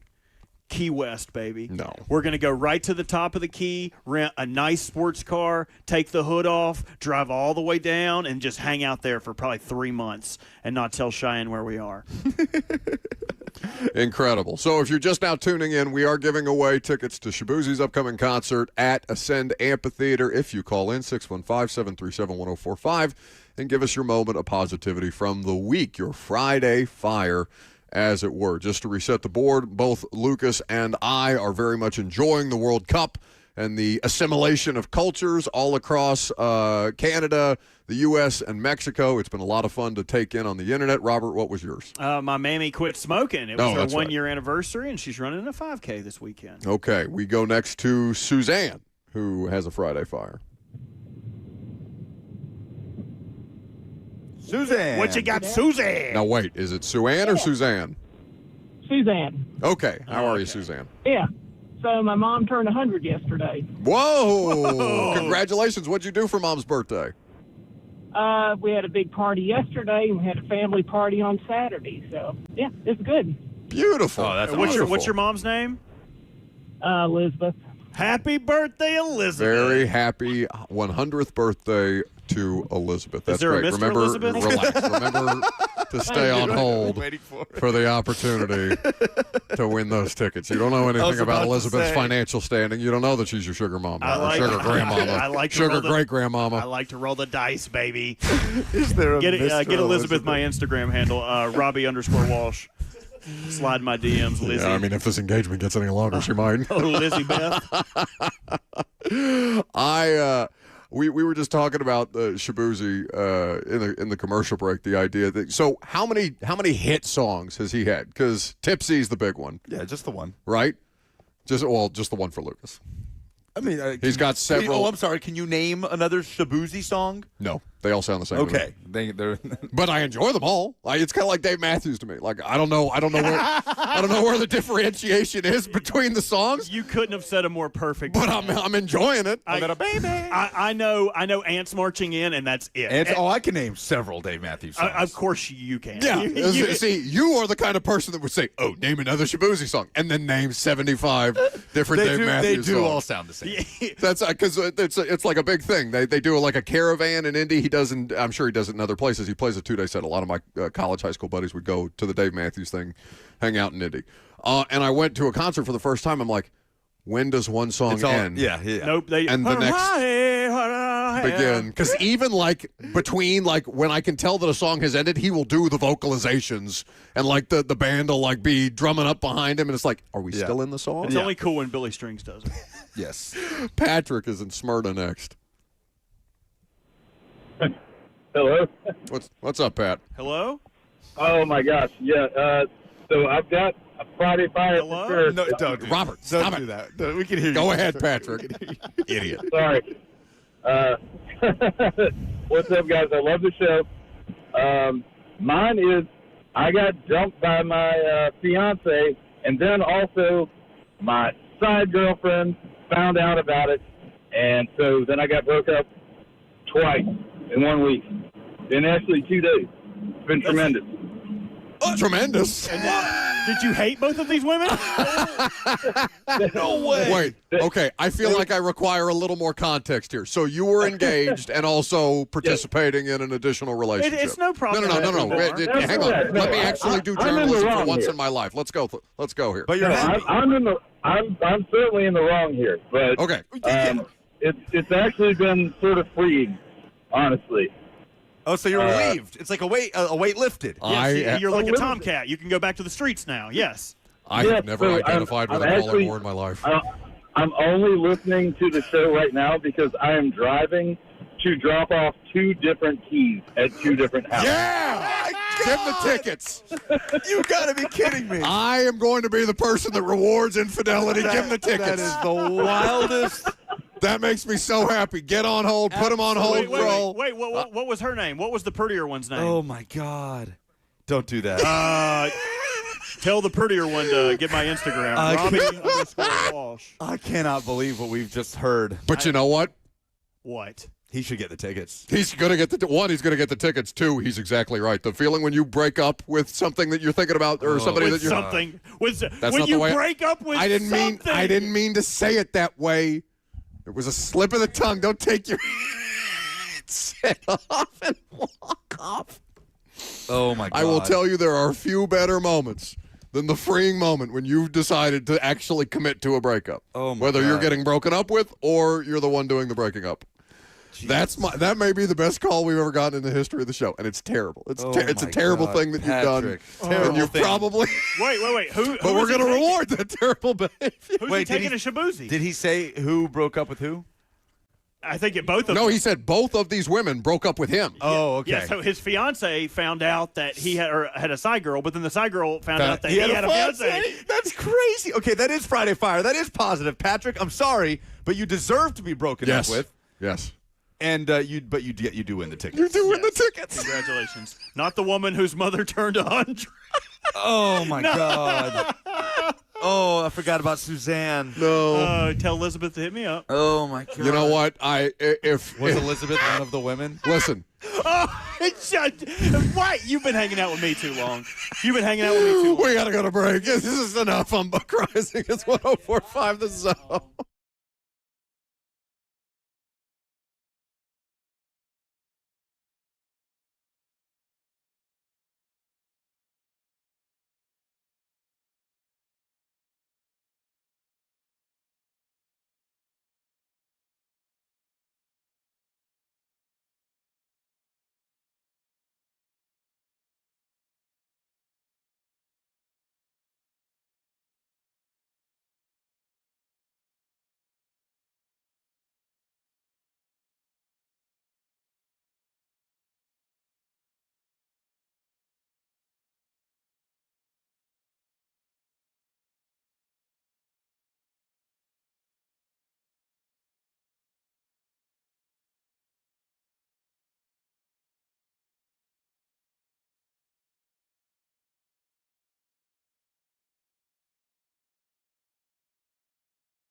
Welcome back to the show, fueled by Hattie B's Hot Chicken, the best hot chicken in the world.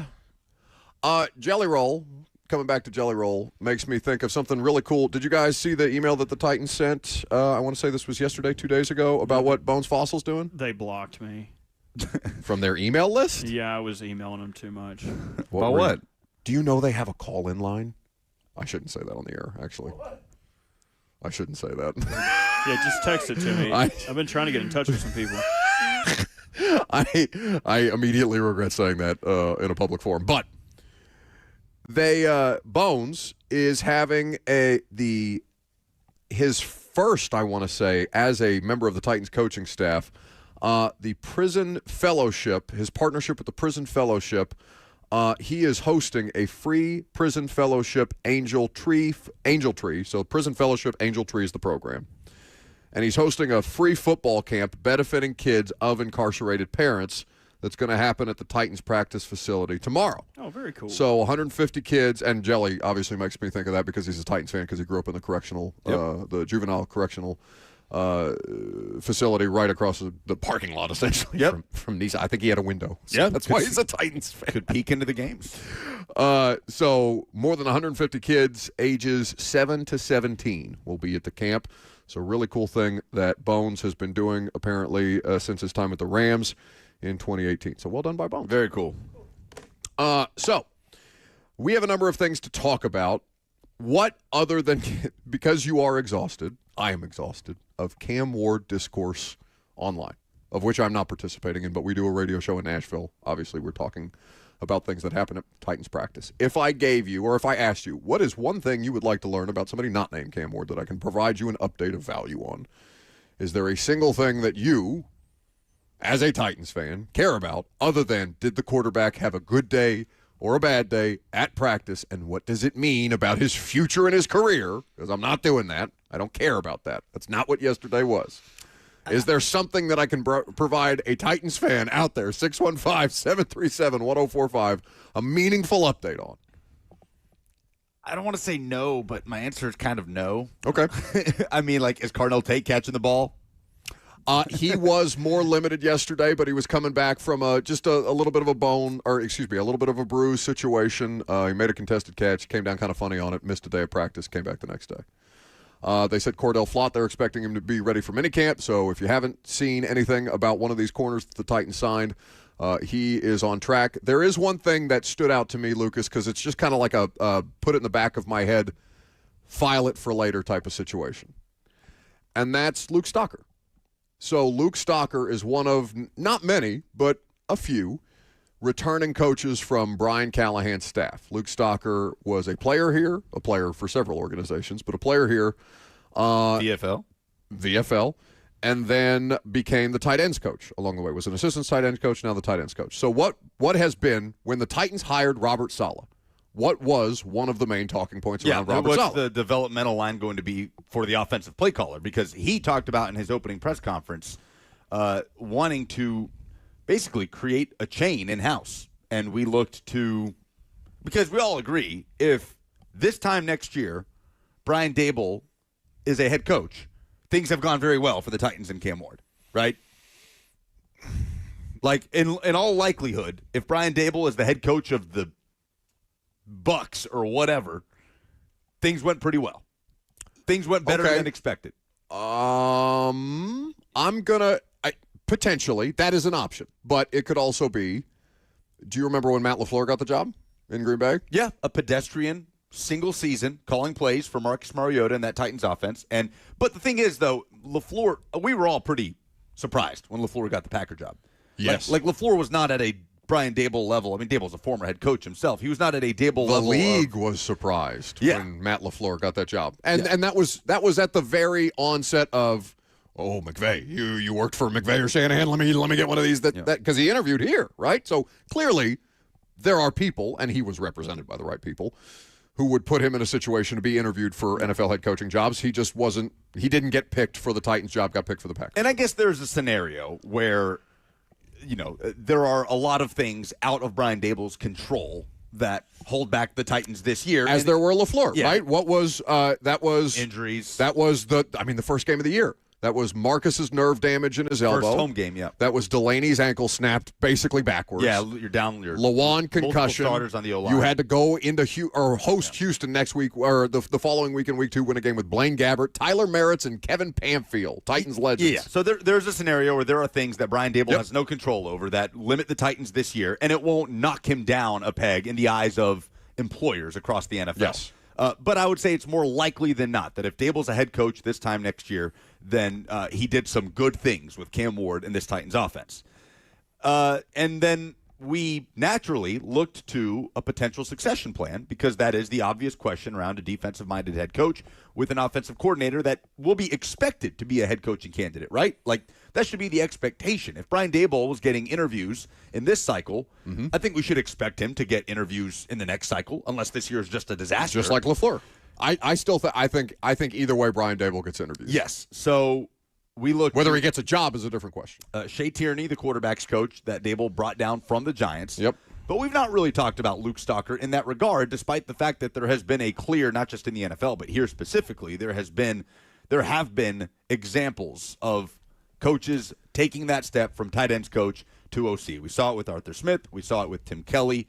And that's just recent examples. So, yeah, Luke Stalker definitely feels like one of those candidates. So, this is not a what does that mean for 2026 necessarily, but like how does my offense run and who is running or who is helping my offense run as seamlessly as humanly possible and who can carry that trend on down the line, right? That's more granular, especially in June of 2026.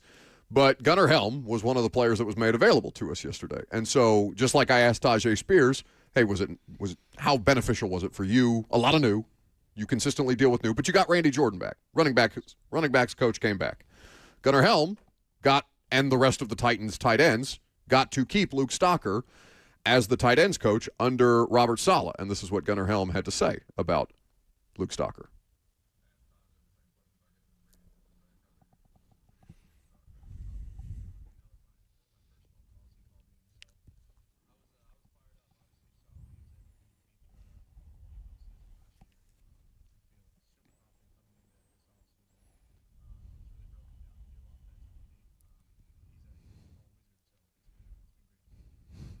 He's a football wizard, Luke Stalker. And a thumping Goodnight Wedger.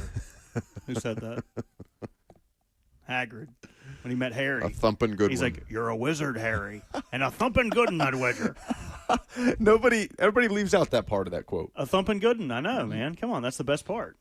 So football wizard Luke Stalker retained on the Titans coaching staff. And that's just one of those things that I would file into, okay, let's see if this comes up later down the road. As to the potential succession plan in a post-Daboll world. So you're right. There's not a lot that you can learn about 2026 out there at Titans OTAs other than did Cam or Carnell or Ridley. Ridley got a haircut. That's another OTA observation of consequence that I think is about as consequential as a lot of these updates that we are providing. Now, I also did see, I wonder where the two of you fall on this because it was immediately offensive to me, the way that I read the question, but I understood the commenter's point. Somebody on social media brought up to me the idea of there is too much access for fans at OTAs at a time of year when there is not a lot. I wouldn't say that there's not a lot of things of consequence happening. There are things to be updated on of consequence, but there is also a lot of you don't get to see these things on Sunday. You hear about them on Twitter, you read about them online, but you don't see them with your own eyes until you get to maybe training game, maybe you get that out there for a practice, maybe the preseason, and Sundays in the fall, Sundays, Thursdays, Mondays in the fall. And I read this and said, well, I'm never going to advocate for less access because I do think there are important things to learn. But I do think that fans can do too much or wind themselves up in their own heads, good or bad, about the things that they read at a time of year where they can't see them with their own eyes. I think that's such a hard thing to ask a fan to do. Because, I'm sympathetic to – I'm annoyed by it a lot. But I'm also sympathetic to the idea of, I get why you guys are having extreme positions or may not sound the most informed or maybe flustered or upset about the things that you're reading because you don't see the things that I'm seeing. You're just hearing them secondhand or reading them secondhand. That's one of those things that I think is a part of the OTA. I don't want to call it a problem even, but just the fact that it occupies this much oxygen.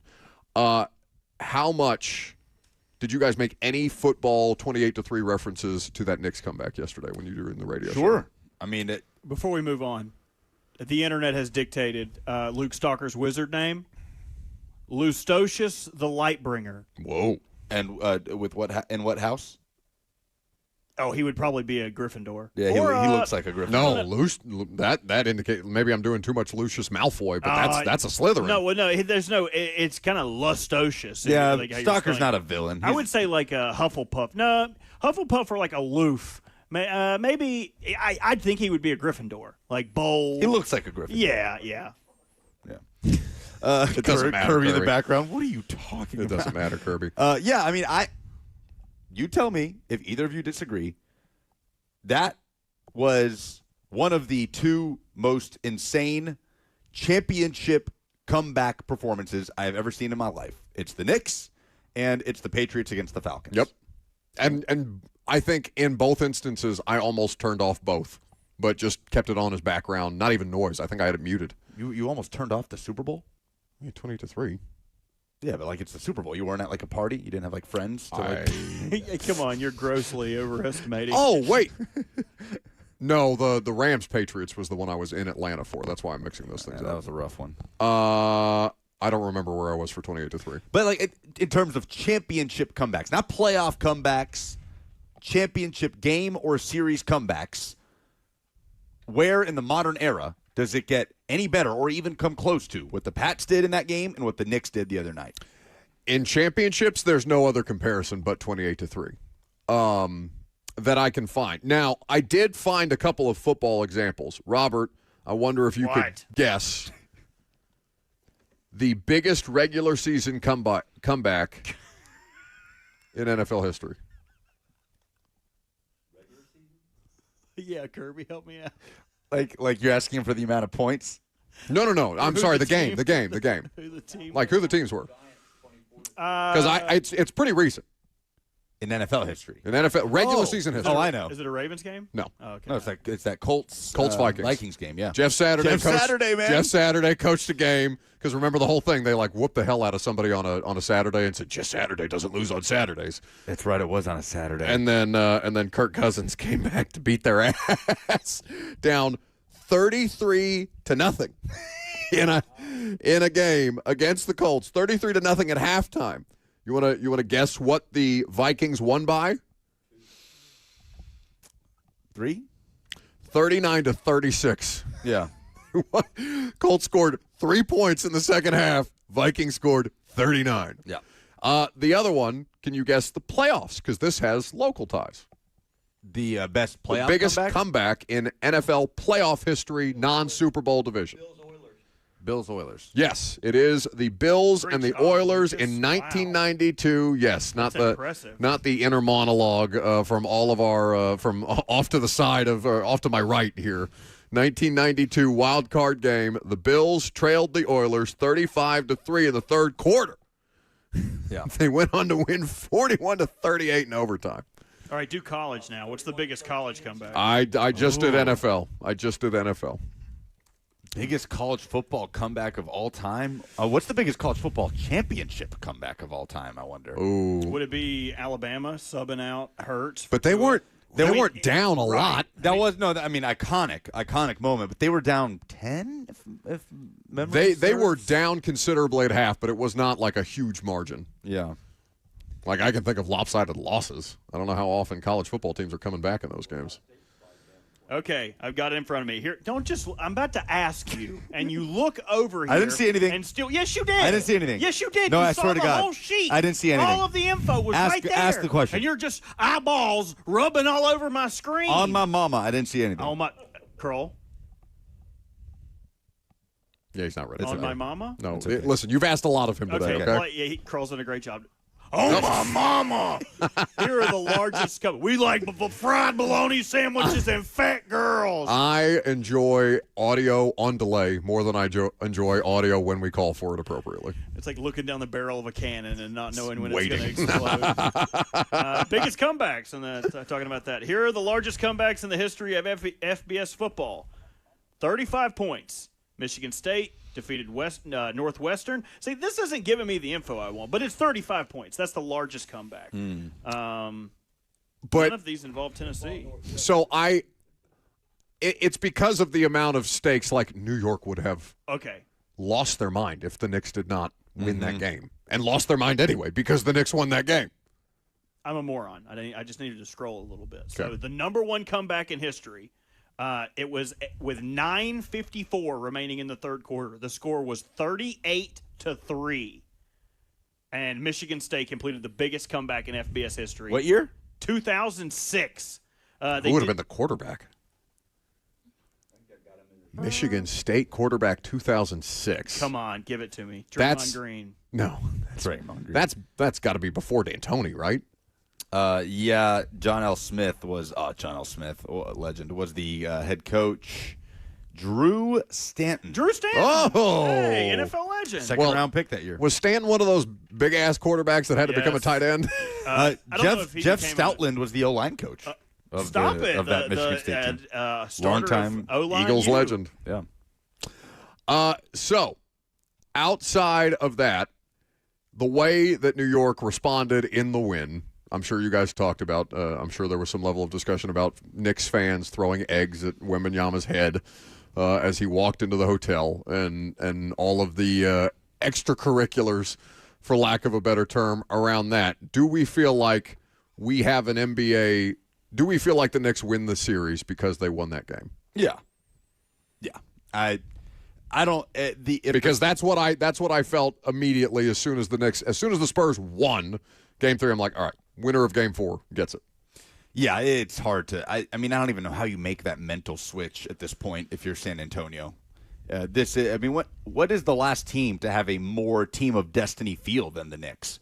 It just feels it just makes sense. This is just their time. This is Jalen Brunson's time to do what his dad couldn't and to cement himself as a Knick all-time great and to get as close as they did last year and come up short and then make it back to the conference finals and get over that hump. It's just the Knicks' time. Like, to me, it's, sometimes sports, it just works out that way where, like, there's no scenario to me where the Spurs come back in this series down 3-1. They're not that far away from it being like a few plays from it. 3-1 Spurs, it's absolutely. Really. So I have a hard time saying it so definitively, even though that's the way that I feel, because I'm like, they're not that far off. No. You could argue the Spurs, they should have won the other night. Yeah. That second half. Oh, my God. Incredibly mismanaged. You gotta be. I wonder if De'Aaron Fox is in his head about that. It would be hard not to. I mean, we talked about this with Slay yesterday. To be a fly on the wall to watch Greg Popovich watching that second half. Oh. Especially because, and I know Mitch Johnson is, he's done a really good job. He's got the Spurs back in the finals. Obviously, Wembanyama helps, and all the different things that they've done to put at least the core of a future champion in place. Whether that's this year, whether that's another year to come, we feel like the Spurs will win one with Wembanyama at some point. Mitch Johnson is in the very unenviable position of getting back to the finals with the Spurs, who have had no shortage of title success, but also having the narrative of, oh, yeah, Popovich in these situations is an actual wizard, a basketball wizard. There is no way some of these miscues with 7 seconds left, or the De'Aaron Fox mistakes, or all the different things that have happened to the Spurs, because it does feel like the most pivotal moments, their inexperience on the bench and on the court have really shown through in the critical moments where your margin for error is just that thin. Well, that's exactly what they're going to do if he doesn't figure it out. They're going to have to take him out behind the shed and Popovich. No. The biggest comebacks in college football championship history. I have 3 separate ones for you. Okay. I'll give you 2 because there's a tie. 17 points is the largest comeback in a bowl or playoff game. One happened this previous year where Alabama rallied from a 17-0 deficit. We watched this at a bar together, Lucas, against Oklahoma in the playoffs first round. That is tied with where Georgia rallied from a 31-14 deficit in 2018 with 6 seconds remaining in the second quarter against Oklahoma, which ended up being an double overtime. Rose Bowl. And it was Jake Fromm and Baker Mayfield. Baker Mayfield, yeah. Throwing it up and down the field. Jake Fromm. Yeah. He never – is he still hanging around? Surely not. He got in on the Jake Fromm State Farm deals. I think he actually did. No, I think he. He's making back the. I'm not making a joke. He went to work for State Farm. Yeah, genius. Yeah, that is one of the all-time classic games in college football history. That game at the Rose Bowl. Sony Michel was crazy in that game. But that's interesting. So there's never been. Well, I'll give you the national championship. Yeah. The biggest deficit cleared in a national championship was when Clemson rallied from a 14-0 deficit with 10:42 remaining in the second quarter of the national championship against Alabama to win it 35-31, where the ACC toppled the mighty Alabama Giant. Deshaun Watson to Hunter Renfrow, the game-winning touchdown in that game. Yeah, that was an incredible game. Kenyon Drake had a kickoff return for a touchdown for Alabama. But that's kind of crazy. So college football doesn't have one of these monumental championship game comebacks, at least in the national championship. Well, because you would say because we're talking about the NBA, the NFL, and now college football. I'm sure if we looked at other sports, there would be some other examples to cite. But wouldn't you say there's a definitive and Clemson, Alabama, like the teams that make to the national championship, with the exception of, what's the most recent blowout we've seen? TCU and Georgia. Where they just 62-7. They couldn't. They had no real ground to stand on the entire time. It was over from the jump. You would say more often though that the better team in college football is going to win.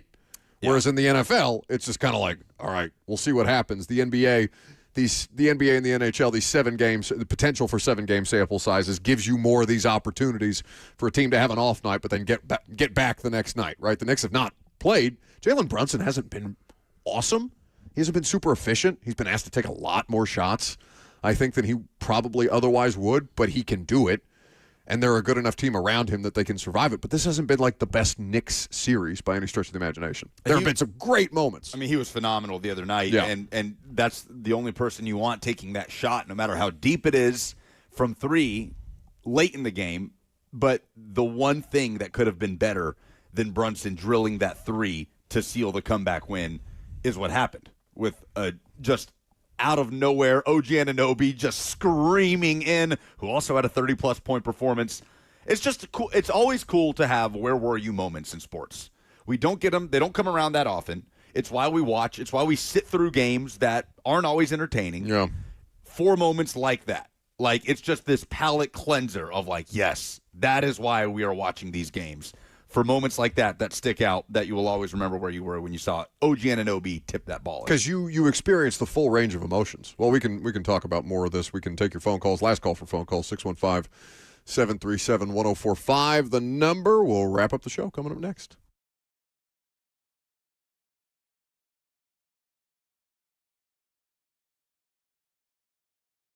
The Guaranteed Offer is the simplest, least stressful way to sell your home. You go to our website, you fill out a quick form, we set an appointment, we bring you an all-cash offer. Literally, there's no lockbox on the front of your house, there's no showings, we pay all cash, we close in as little as 21 days, stress-free. We've helped thousands of homeowners just like you sell your home the hassle-free way with a Guaranteed Offer from Mark Spain Real Estate. It's Ramon Foster, and I'm with Aaron from United Structure Systems. Man, they came by today to check out my house. If there's any issues, small or big, you're gonna fill us in there. We can take care of it, no matter what kind of problems. So first off, we'll just kind of take a look through your house and see what kind of issues you got going. Cracks in the brick, cracks in the drywall, weird spots in the floor, doors sticking, windows not opening properly. Once we identify those areas, we're going to do a thorough inspection around the outside, make sure there's no issues going on with that. And then once we look over it, we'll talk about what's going on, and hopefully we ain't got no issues, and then we'll go from there. Let's go. Let's go.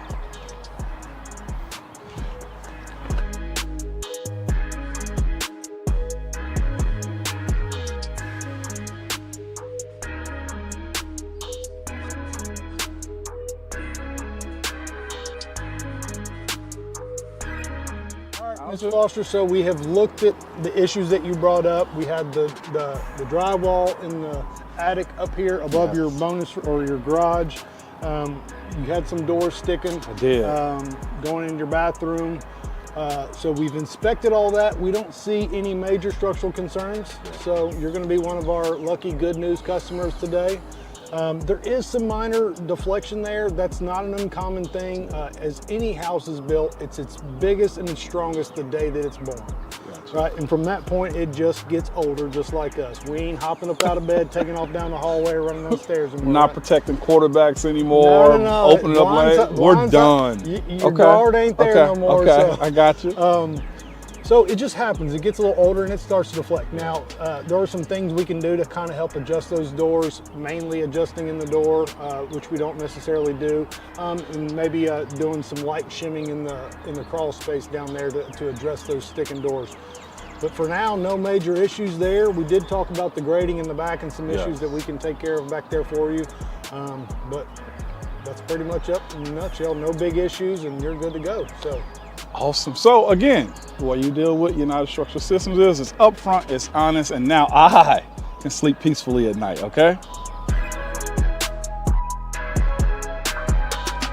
This is a different court, Blair.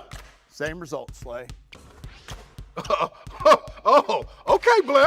See, that's Tyler Tanner. See, Tyler Tanner's in the house now. Let's see what you got. Jerry's out, Blair. Blair, come on. Okay, Blair, just come sit down. Come on, Blair, stop. You're going to get hurt. Blair, get off the court. That's enough. What's the verdict, Blair? The courtroom is where I play ball.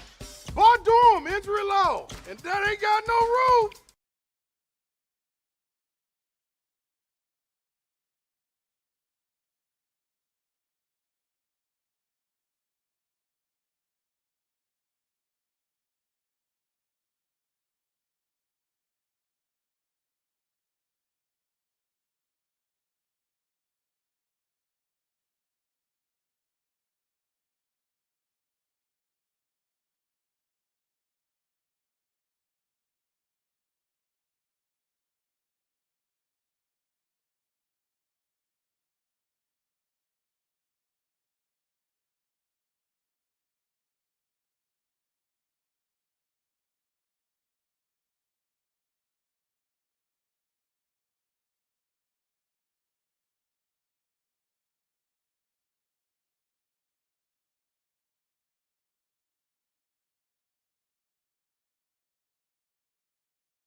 Welcome back to the show, fueled by Hattie B's Hot Chicken, the best hot chicken in the world.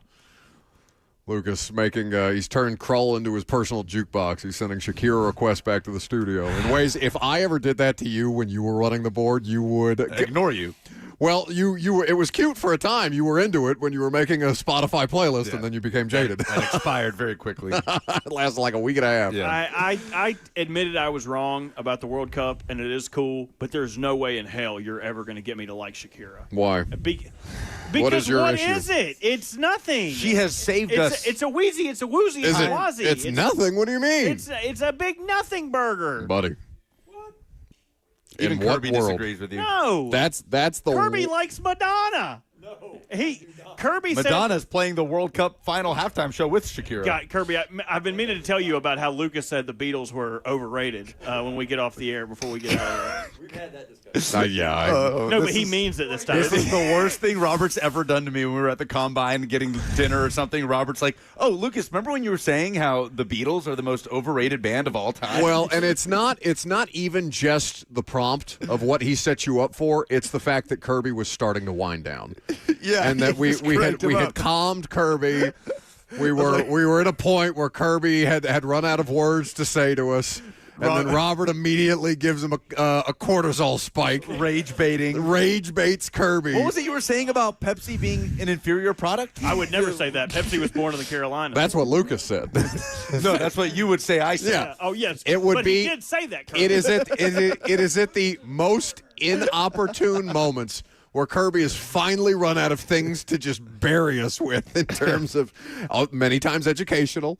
Many Yes, like times the tax code is different in Ohio on cheeses. I and groceries. now understand the way that Illinois and Ohio and Indiana and the way that tectonic plates have helped formulate soil quality in the Midwest. Kirby explained that to me. I've learned things from Kirby over the years. He also does not stop talking, and when you get him to a point where you can finally land the plane and you feel like, oh my God, I can come up for air.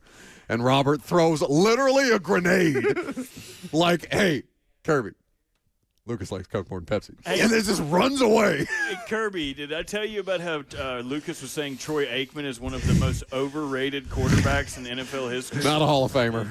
And he shouldn't Not be. a Hall of He Famer. shouldn't be, is what Lucas was saying. What were you saying about having a lot of respect for that time that John Cena apologized in Mandarin to It's really appreciative of all cultures. That may be the only time I've regretted putting Kirby in front of a microphone the day John Cena did that. And I got a little scared for a second. I was like, Kirby, back it down. Kirby going on a rant about China. Oh, God. Speaking of going on rants about things and overreactions, did you guys see the Shedeur Sanders clip? No. Oh, buddy. The defensive linemen, they're in some drills. It's a walkthrough. Yeah, and I'm going to show Lucas the video in reaction in real time. So here is Shedeur dropping back to pass. The defense is not coming after him. What does the defensive line do? Hand up. But he just stops at a certain point, puts his hand up, and Shedeur throws the ball directly at it. Hits the hand. Like he's not even moving. He's just standing. Shedeur is trying to go through a progression. Yeah. Doesn't see the hand in front of his face. And again, maybe it happens. Maybe it happens. But he literally throws it right at the defense. Standing still. If you want to talk about things to overreact to at OTAs, that's pretty concerning to me. That's an oh my God moment. I'm going to overreact to this guy's name covering Troy and West Virginia. Tony DeLongchamp? More like Tony DeShort Loser. What? That is a long name. I believe it's pronounced DeLongchamp. I don't know. Oh, I learned yesterday the pronunciation of one of the Fox World Cup commentators is it Thierry Henry? Legend. Okay, because I was looking at it and be like, how the hell do you pronounce that name? And then I heard Rebecca Lowe just rattle it off seamlessly. Rebecca Lowe, stud, by the way. Yeah, very good at her job. Who are some of y'all's favorite commentators? Mine would be. Why are you already laughing? When you see the smile creeping over his face, you know it's like just get it out. Let's go. I like Yukon Golds. Get on with it. Yukon Golds are one of my favorite commentators. Idaho. Yeah, you're doing a potato thing. We get it. The commentators, it's a curse. Someone save me from my mind. Stoney if I tried. Stoney says that Browns fans are coping by saying Shedeur did it on purpose to be funny. I honest to God, I want that to be true for Shedeur's sake, because if Shedeur did that, I mean, as is in all likelihood, just did it, that's tough. That's real tough. Oh, my goodness. All right, so Wait, the USA, wait. What? Did you see what Waffle House did? No. I put it in the Twitter chat. Yeah, it's awesome. They did a bunch of soccer-themed Waffle House merch. Because of the guy from Germany going around and eating at Waffle House, I guess has brought a lot of foreign attention to Waffle House. Waffle House getting the love it deserves. Whatever you said says nothing to see here yet. Oh, no, it got deleted. Waffle House. Maybe it wasn't real? No, it was definitely real. It was from the official Waffle House Twitter. What the heck? Hey, you added this in the group text, or the group Twitter. Jonathan Cooper got arrested again last night? He did, yes. Oof. It's an unfortunate situation. Arrested again. This is the Broncos pass rusher arrested again at around 6 p.m. last night by Parker police and booked into Douglas County Jail at 10:07 p.m. on 4 additional charges stemming from violating protection orders placed against him for the initial domestic incident. It was reported he would be in court this morning, so Well, we should. with fun things in mind, come to Geodis Park tonight. It's free. Bring a lawn chair if you like. and come watch the United States kick off their journey against Paraguay. I've been waiting a decade for this, and it's here. Lucas will be there with his father. Ask Lorenzo about his pizza oven. We'll be doing trivia, World Cup trivia for giveaways for Nashville SC merch. So you're like working during this. I'll be, pregame, halftime, and postgame, but I'll be watching the game with all of you guys. You got to feed me some answers. What are the prizes? Yeah, can we rig it? Are there is it like a lawn chair? You said you have to bring a lawn chair tonight. I gave you a trivia question. Do you remember? Let's see your comprehension. Which nation has finished runner-up 3 times and never won? Oh, they're the Bills. The Bills of the World Cup. Spain? No. They France. No. They each have Germany. World Cup titles. They have 4. England. No. Hint. You reference them all the time in one of your favorite movie quotes ever. The Deutsch? The Dutch. No! They're playing tonight? They play Sunday against Japan. Okay, I won't watch that. Or who are they playing? Japan. Oh, yeah, I will be watching it. The land of the rising sun. We don't have time for polls. I am a son of the land of the rising sun. No, we won't do polls here, but if the polls were presented by anybody, Lucas, they would be presented by Two Rivers Ford in the USA. USA. USA. Unless they play Egypt. Play the music. No, Kroll, no, play the no, music. no, USA. USA. Or South Korea. USA. Kroll, play the music. Play the music. Play the music, Kroll. USA. USA. Okay. USA. Cover Unless I 2 is play next from Circus Sportsbook.